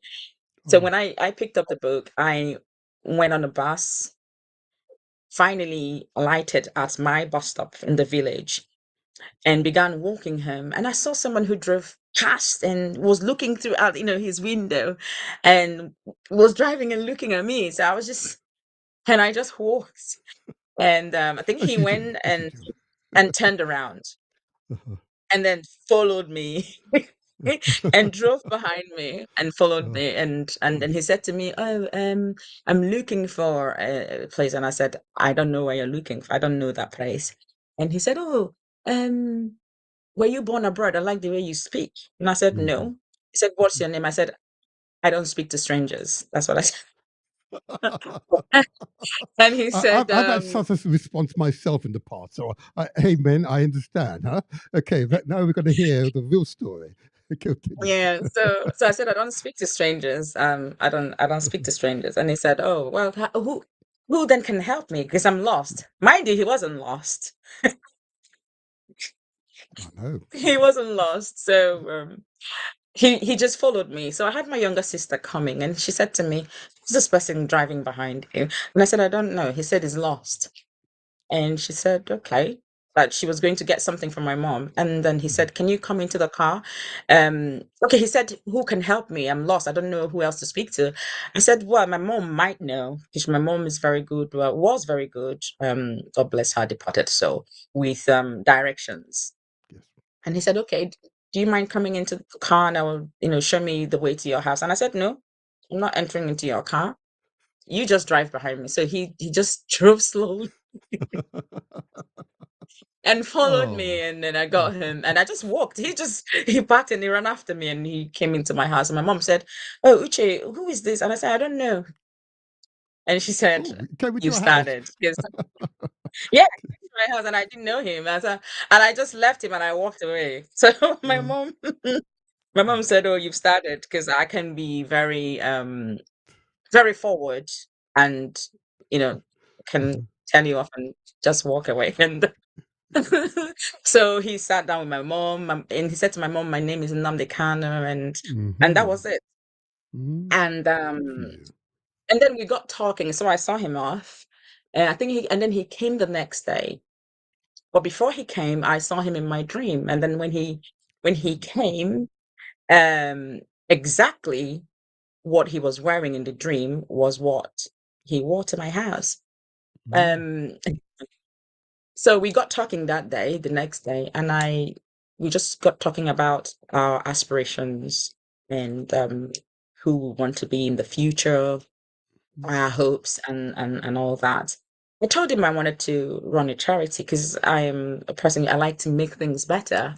Mm-hmm. Um as Mm-hmm. a child, I would, when my dad buys this beautiful, delicious sumptuous chocolates and things, and I always take mine to school because there are kids who's never had that sort of chocolates. So I like people to have the things that I have. I want everyone to be equal and know everything. If I know something, I want you to know that as well. And if you don't have the access to know that, I want to create it for you.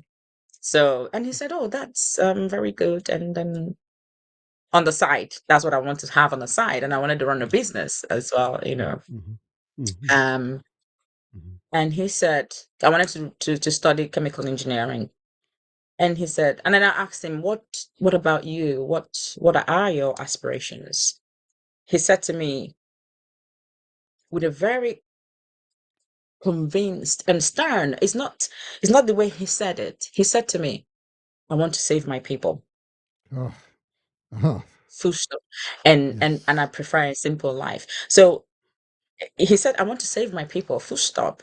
He didn't add anything else. And there was this thing about his face. And then I didn't know what it was. It's through my awakening that I go back in time and I pick up energies, and because I read energies now. So then I knew things were happening. I could pick up things, but I didn't know what was happening to me. I didn't know the gift I had, what it was called. So there was that thing on his face, like it is locked. It is conviction. It is that is what I'm going to do. And the face also read, perhaps he had been doubted, but that thing on the face was, "I have been doubted, but I will show them that I will save the people." So is that face? It got me, and there was quietness in for about 5 seconds. And then he continued and he said, "I also want to live a very simple life. I prefer a simple life." And then he said to me that his father would be crowned king in the next few weeks. I think that was how he said it. And he showed me some money that he had that he needed to give to some people. He said he's doing it to make his father happy, and that because that was what his father wanted. But what struck me, what impressed me about him, what really endeared me to him is when he said I want to save my people. his humility. Yes. He told me he didn't use the title prince because he didn't consider himself a blue blood. He said, "I don't do that nonsense. I am not a blue blood. My father's kingship or heirship is largely political, so I don't add prince to to my name." And that he doesn't believe in that nonsense. No, he wants to live a very simple life, and so that struck me, and I thought, because that's how I see life. Being equal, there is being kind and showing humility, and not holding on to titles and things of life and use it to to become, and then this ostentatious behavior that it- you want to ooze, you want to show that you want to, you become braggadocious about things of material things that are vain. Indeed. So that is the only thing that endeared me to him. Wow. And that, Wow. yeah, that was what struck me the most. So he was pursuing you, obviously. But you saw him once he made it clear he wanted to save his people. But did you believe him at the time? Yes, like I said, that facial expression, um, it made me pause. Okay. It made me pause for a second because I needed to. I was 19, mind you. I needed to understand that facial expression. Had it been now, I would have read it like that. But then I didn't know what it meant. But I knew that there was expression that meant something far deeper than Rosette. Yes. the word itself. Absolutely. Yes. So I did believe him. It was the second day I was seeing him. And then so I was following him and listening to what he had to say. And yes, We but understand. Yes. it it started to well over the years as well. I think he became the chairman of APGA political party Oh, yes. over the years afterwards. Yeah, over time. I think the whole of Europe as well. So he's a man who knows his onion, he knows his stuff, and he knows what he wants to get. So Does. yes, and it started to manifest 2009, 2008, 2009. So what he said, the manifestation began to show light Yes. 2008 when he joined a massive group that was also still is talking about the self-determination of our people, Biafra. Absolutely. Absolutely. Well said. You said that with such passion. We have all been drawn in to you, and it does provide a real insight to yourself and that wonderful relationship you have with your husband. We recognize you as being a mother of the people. Oh, yes. Thank you. Thank you. Your Thank you. raised consciousness makes communicating with you that much easier. And I'm aware, though, that another woman, if you don't mind if I could draw a parallel, during the years when Nelson Mandela was imprisoned by the apartheid regime, Winnie Mandela became the public voice of defiance at home. In one of the most widely cited statements from that period, she declared, "I am not a heroine. I am the product of the masses of my people, of my country, and the product of my enemy." Do these words resonate with you? Mm, Oh yes, absolutely, it does. mhm.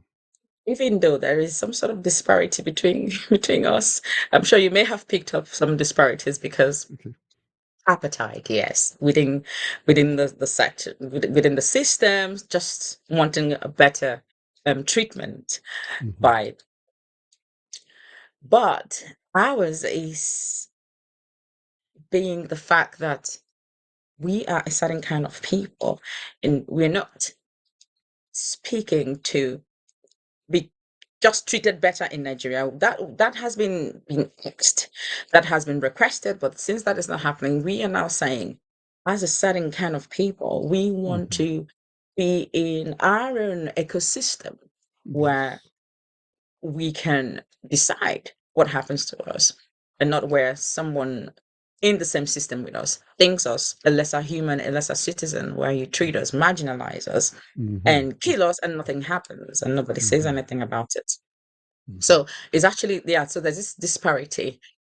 So Winnie's words resonate with me so much. She's also she's a role model there. She's my role model, one of my role Mhm. models. I have loads of Mhm. them. Mhm. Mhm. It resonates with me on a very on a profound level, I must say. Mhm. These words capture the dual forces that shape anyone Mhm. who finds themselves inside a struggle, Yes. rather than observing from the outside. When you're in the box, you understand the diameters and everything, but and the depth and how you feel in the box. But someone looking at it from the outside would just see a box and would not know how you are struggling to breathe, or sit up or stand up, or how the box is for you. So, but I've never viewed myself as a hero, as she said. I am, before anything else, a daughter of Biafra, Indeed. shaped by the collective memory, suffering, and resilience, and unbroken hope of our people, of my people. Whatever strength I carry is drawn from them. What the fact that I am still sane today is a strength that I see them show out there. They show so much strength, and I go, yes, I am not alone here. There are people who are also called and my strength. I draw it from them. They are yearning for dignity. They yearn for freedom. Yes. Created that yearning created the movement. If not that there are yearnings for these, the movement would not have been created. I mean, everyone would just be just moving on, and this individuation where you just focus on self and just you and your family, and no one actually cares about the next person.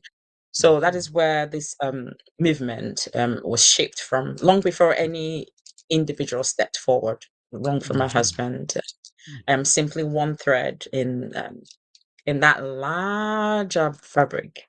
But I am also undeniably a product of the forces that oppose us.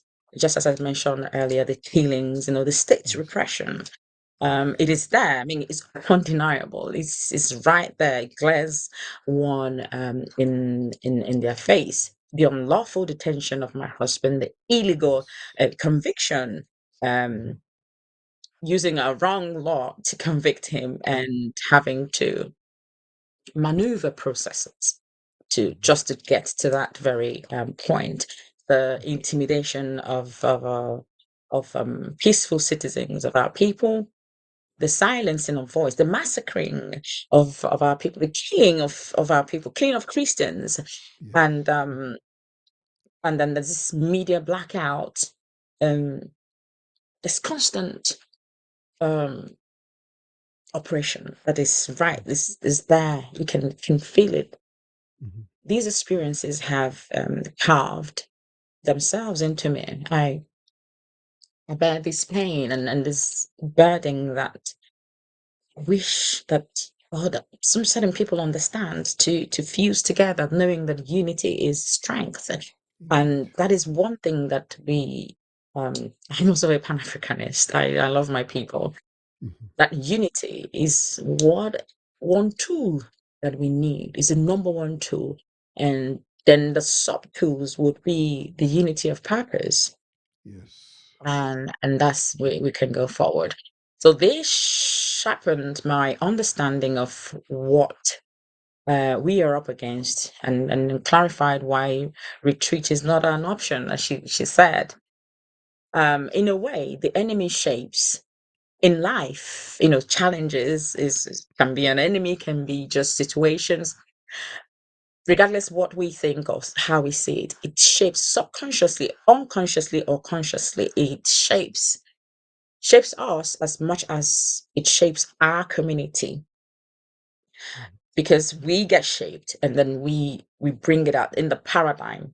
We reflect that, we project that into the system and the community. So if someone from external point comes in, they can feel that. So it's this way and that way, in terms of what we give to system. Can I just ask a question? Just a follow-up question, and because I know you wouldn't say, but would they just get some, just to help us here at this point? Because this is an interesting point where we just better understand the product of my enemy, part of that statement by Winnie Mandela. Okay, it's identifying the enemy. I've had time to study. Okay, I do for my podcast, this channel. I've had to study incredible amounts, and it's possible that I study from a completely different perspective to those on the ground. Okay, so these questions that I describe them to you may appear to be strange and odd, or straightforward, or indeed quite obvious. Who is the enemy here? Is it a yes, see? There you go. Is it another religious group? Is it another ethnic group? Is it another political party? Is it the latter day colonialists? Or is it a superpower extending their empire, wanting to influence and access natural resources? Who is the enemy? Interesting. The enemy here, in this context, the enemy is latter-day colonization, superpowers, powers that be, probably not calling any name here, No. but we have this constant, there are loads of illegal mining in Nigeria. Yes. I'll deviate a little bit. I read something on social media. Someone was saying, "Oh, Trump wants to fight the terrorists in Nigeria because he wants their oil." But then the question is, the oil that you have in Nigeria, give me one student or one pupil. Give me one nursery school that at least the pupils, the babies in that nursery attend there for free. Mm-hmm. Mm-hmm. Just name one. Just name one. Just give me a name of a school that is operational, that the kids there, the students there attend school for free and teachers' remuneration are disbursed end of the month. None whatsoever. So this oil you're talking about, where does it go? Who does it go to? So in this context, the enemies are by and large external and internal. You have the supernatural and the superpowers, the neo-colonialist. You have the internal enemies. You have politicians. You have politicians are using to work within the state, who are unconscious, who are all individuated. It's all about themselves and not communal. So the people are also enemies of themselves. So the enemies are lots of enemies. Okay. I hope If that I answers the question. no, that's okay. It's okay because it's a perspective. See, and of Mhm. course the only other group I have not mentioned who are very important, and that's of course the multinational corporations. Okay, okay. We can talk about the nation state, but multinational corporation, particularly in the case of US, it's multinational corporations that determine politics in the United States of America. Okay. Yes. You see, I'm very mindful of this because very recently, the 47 presidents of the United States, who's in power right now, conducted another illegal abduction in Venezuela. Not dissimilar to what the Nigerian government did in Kenya. Mhm. That is Um, similar. very simple, exactly the same. Okay, and as a result, I had to call into question the raid, so-called military operations in Nigeria by the 47 presidents on behalf of a particular community. And note that much of the military assets actually did not impact the community that matters here. Okay. So I'm bound to ask a question of yourself because it's one I've asked others as well.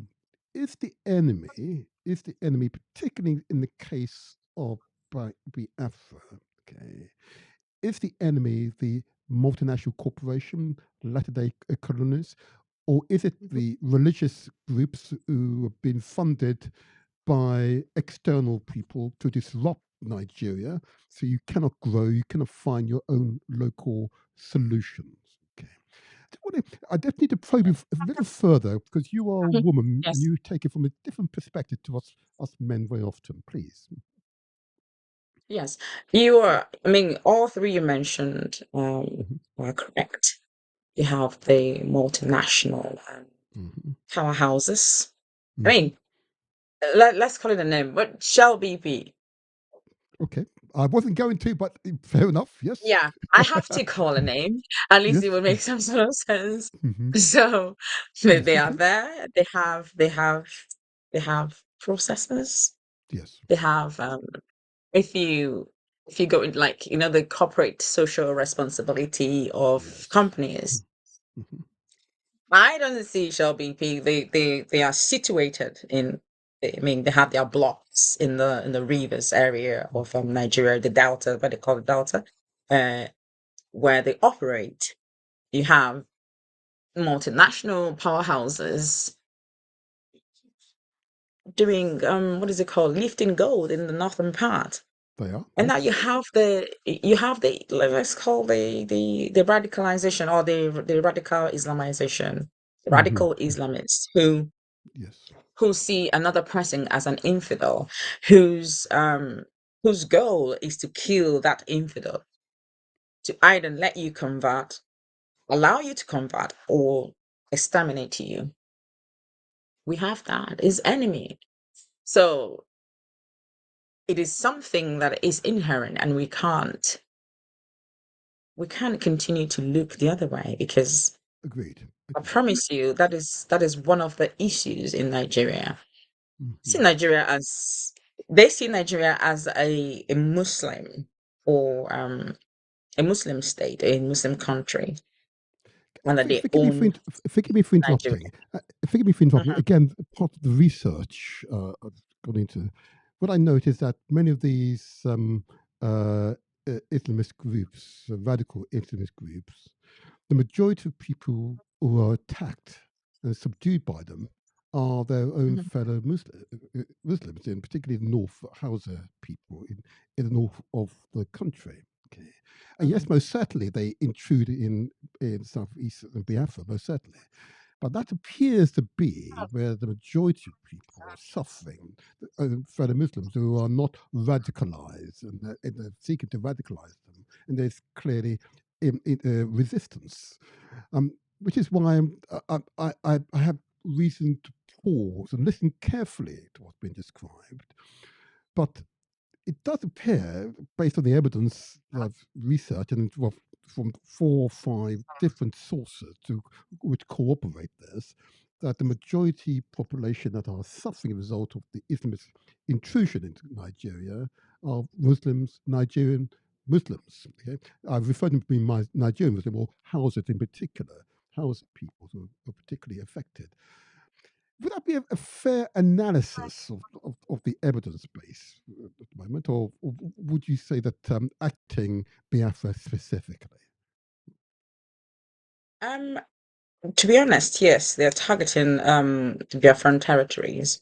Okay. But if you see the migration comes all the way from the north and then encroaching into Enugu, because Yes, that's yes, that's the right. closest, and then from Enugu spreading into Ebonyi and the rest of them. So it's not Hmm. really a fair analysis to say it's targeted at Muslims.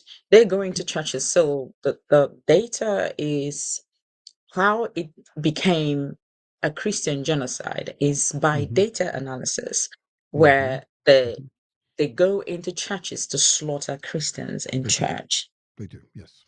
So by that, it was tagged a Christian genocide, because there was constant massacring of Christians whilst they pray. It was only recently that they decided to go to the mosque to burn a few things, but the targets are on Christians. Okay. Yeah. Okay. Okay. And Muslims, I'm not saying that Muslims have not been killed, but Hmm. you have more deaths on Christians than you have. Okay. That's by data, and by evidence of the concept of the news, and people migrating, relocating, leaving their homes, and Hmm. running away, and migrating all the way down to you may have heard Riley Moore Yes. when he visited the IDP camp Yes. in Nigeria. There were 600,000 Hmm. people in the IDP camp. So, and you also have the domination of the houses by the Fulanis, where their Hmm. voices are Hmm. no longer represented in leadership, and you have They are. Fulani dominance in the traditional rulership and Yes. political influence Yes. of Fulani Emirates structure. You have the Right. Sokoto Caliphate, Hmm. and Hmm. Hmm. so You yeah. see, you're making all the right points here, and that is interesting. It's interesting to look at some of the data, and it does give you interesting, slightly, if I may, and I'm just going to cross forward, but anyway, it's because it's interesting to note that when you look at it over a 10, 15-year period, it does appear that the Muslim communities in the north of the country that has suffered significant, horrific atrocities at the hands of these radicalized Islamists. There's no doubt about it. And they most certainly moved Absolutely. further south into Biafra land. There's no doubt Yeah. about that. And it's just important to put that on the record, just so it's understood, because this 47th president in the United States is only concerned with America first. Mm-hmm. All right, and, Yes. he is a criminal. Okay, and if he wasn't the president, he most probably would be near jail. Yeah, that's for sure. Okay, so I'm very wary of such personalities making pronouncements suddenly discovering he wants to support Christians. You know, what can I say? What would you say? That comes from the diaspora campaign, because Yes.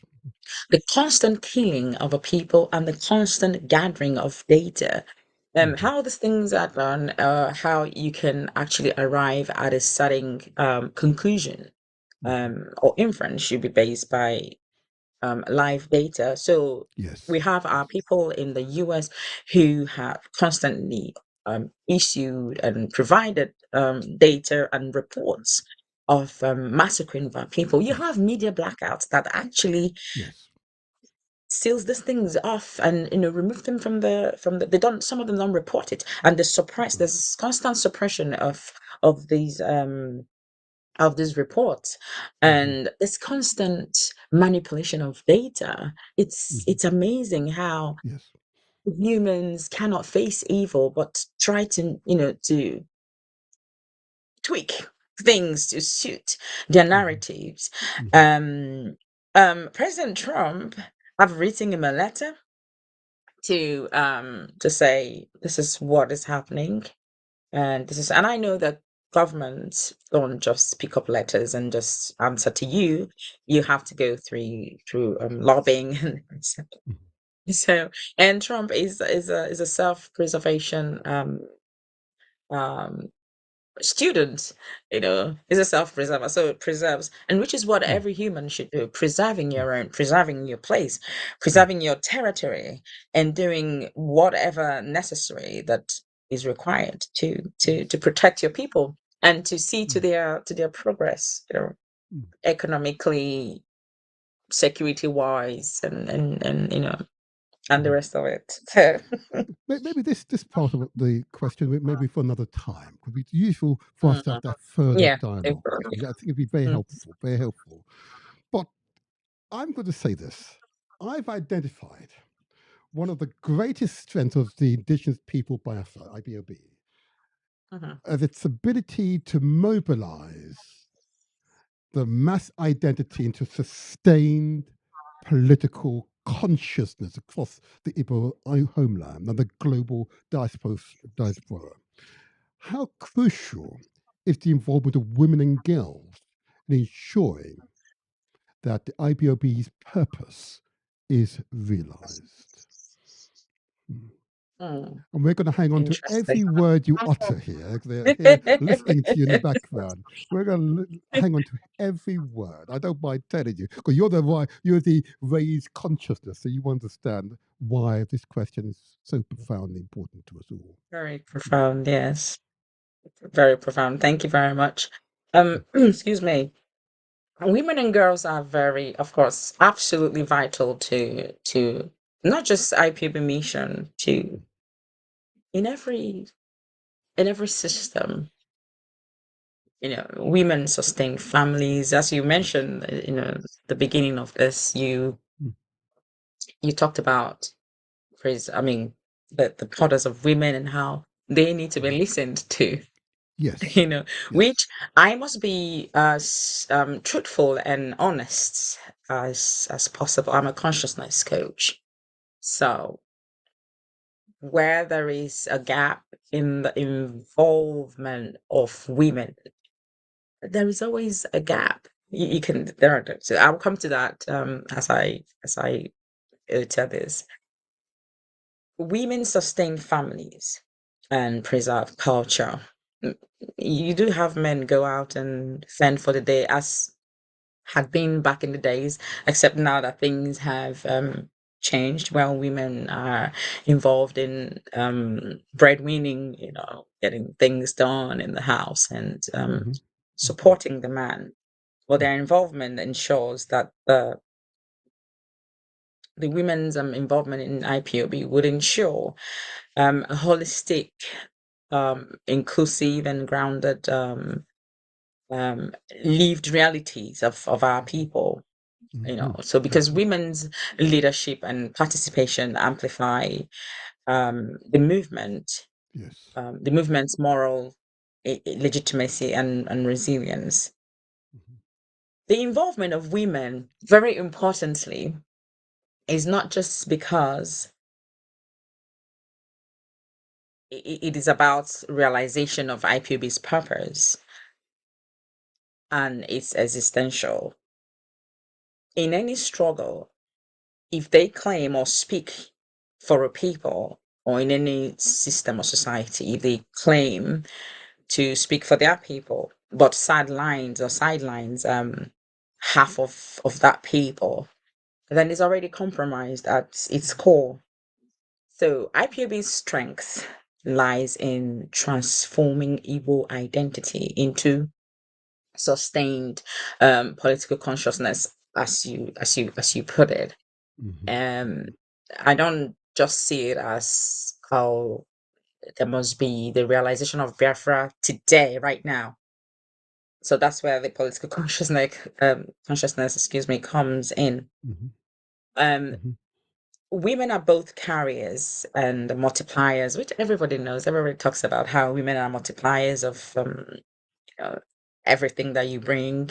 So in that consciousness, within families, communities, and across borders, women are multipliers and carriers of identities and purpose as well. Women have always been the first political educators, even when they are not called that.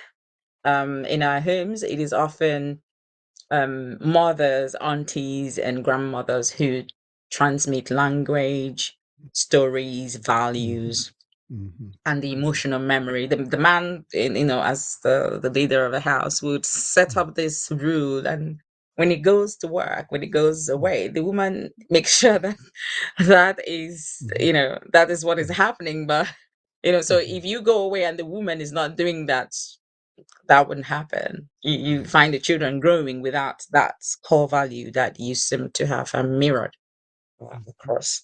So before a child hears any word Biafra in a rally or on the radio, they have already absorbed a sense of who they are, what is acceptable and what is intolerable from the women who raised them.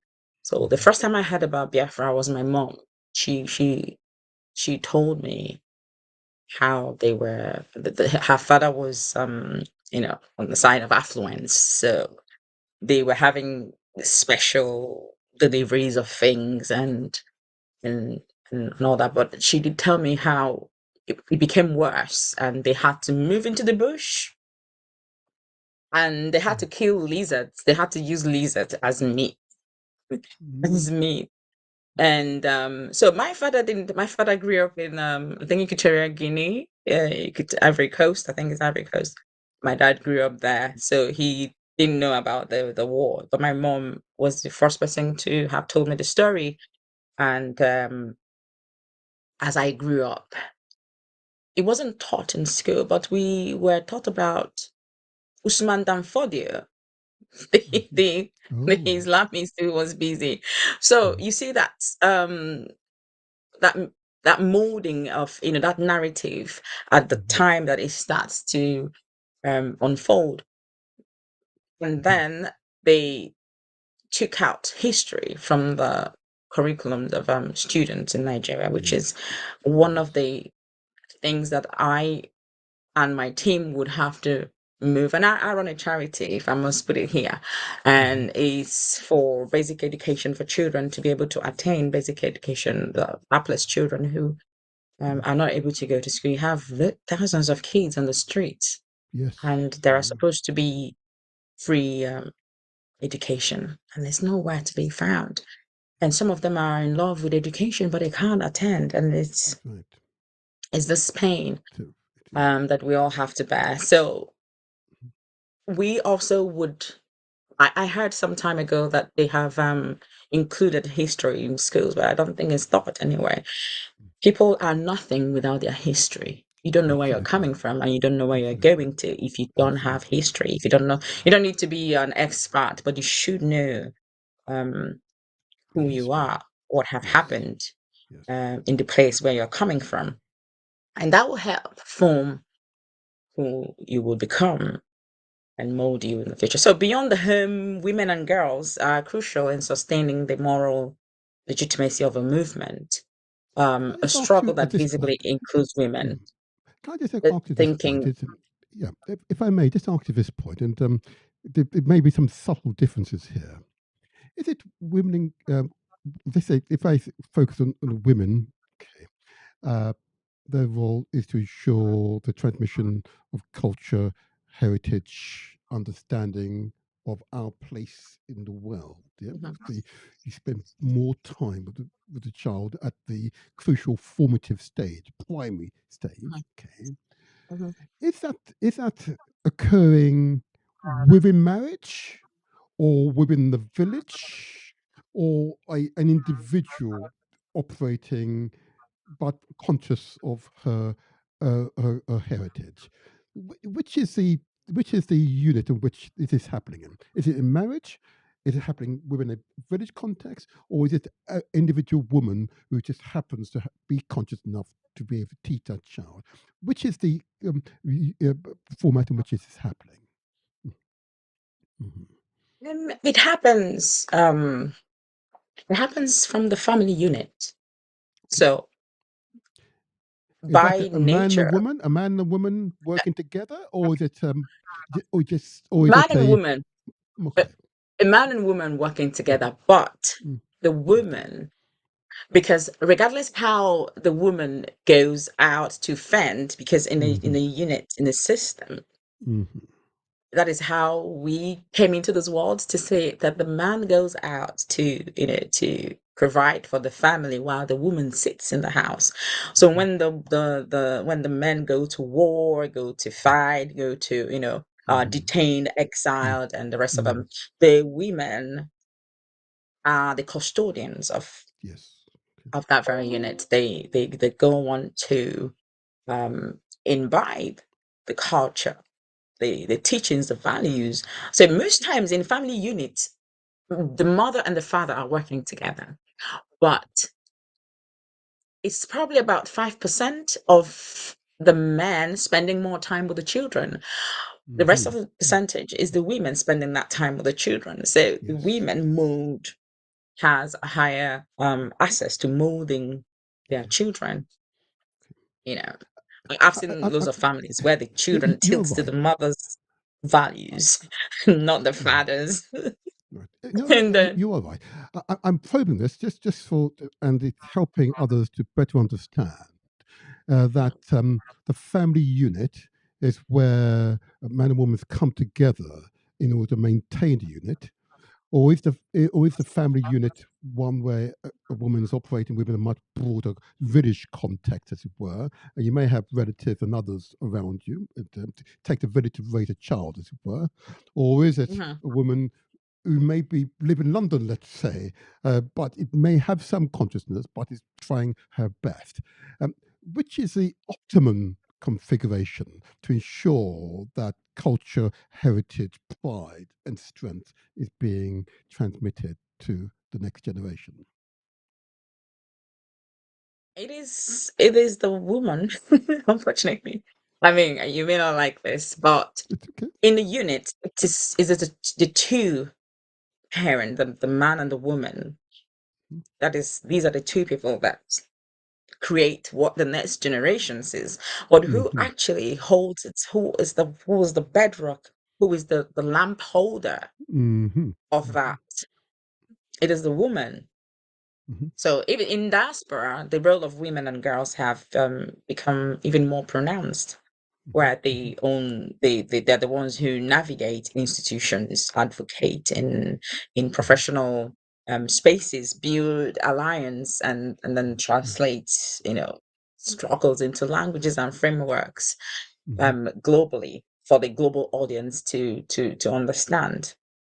To answer your question, it is the woman, because if it's more than 50%, it is a woman, because it is more than 50% in the family unit. So from the family unit, then it begins to go. But as you said, as you mentioned, it takes a village to train a child. I think the narrative is changing, Okay. with the with the existence of computers, and you've moved from industrial age down to the computer age, and now we're coming Yes. into digital. So these things are somehow petering out. um Last time I went to the villages don't train children anymore. They just, everybody's minding their business. It's not as how it used to be.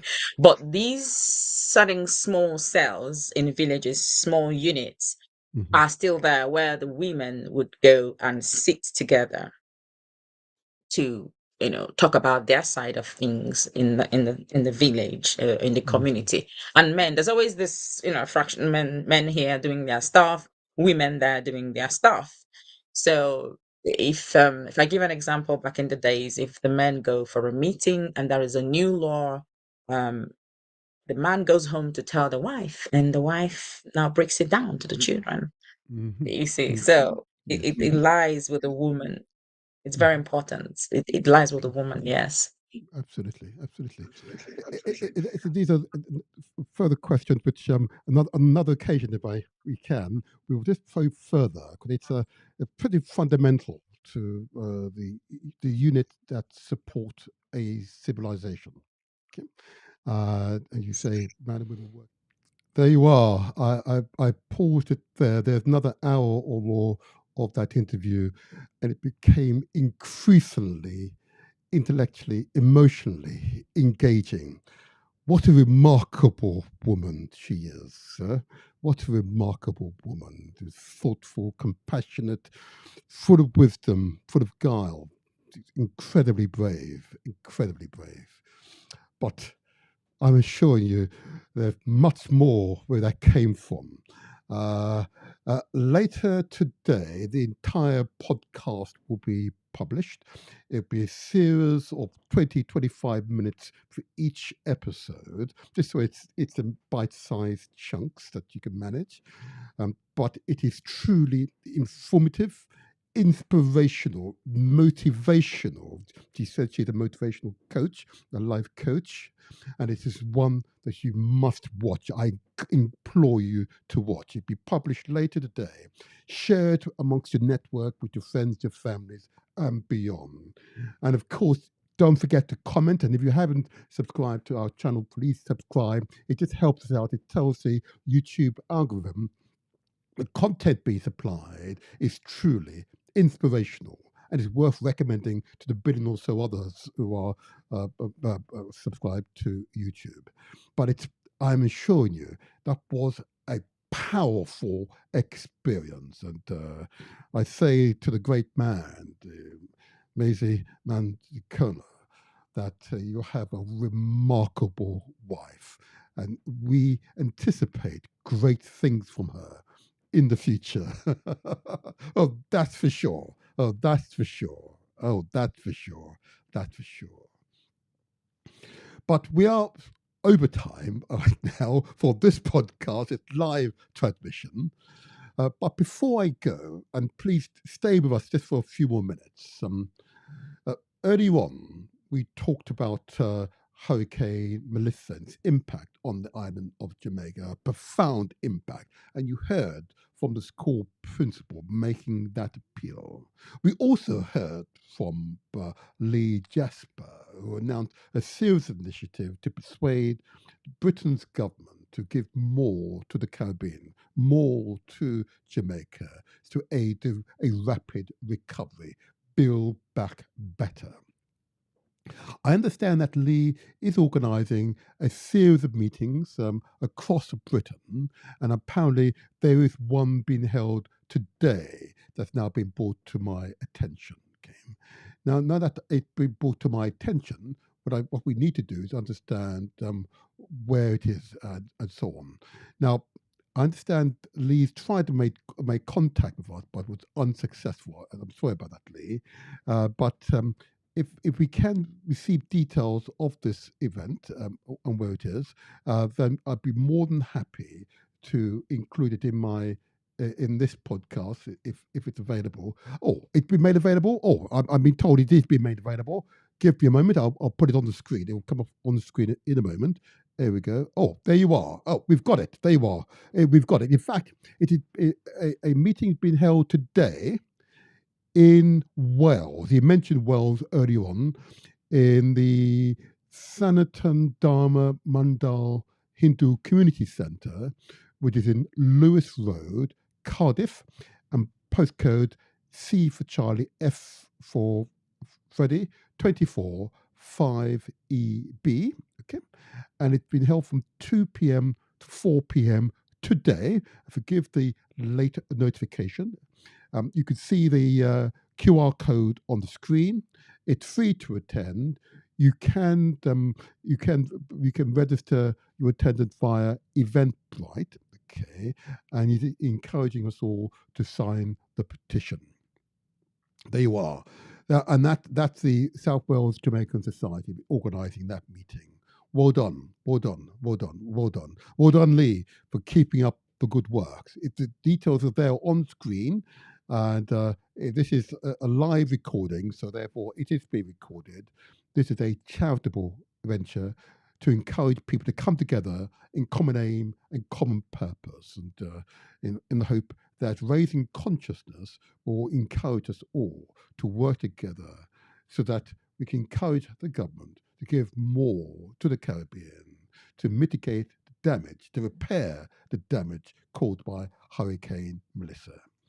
We heard from the school principal. She spoke eloquently, as you would for a school principal, okay? She spoke with a compassion for our children, that they should not suffer because of our collective negligence. Let's do this. Well done, Lee. Well done. Thank you for bringing that to our attention. I'm pleased I was able to place it here as part of our records today. But the Motivator Show continues to go from strength to strength. We remain a campaigning channel. We'll take up issues and we will campaign around those issues. Today we've mentioned FGM, female genital mutilation. Today we've also mentioned, of course, the impact of superstorm Hurricane Melissa, Category 5 storm, which has devastated parts of the Caribbean and most certainly Jamaica. There will be other campaigns which are equally important, okay? And we hope that you will continue to give us the support. The interview you just heard, the entire interview as part of a podcast series will be published later today. And I wish to encourage you all to spread the word.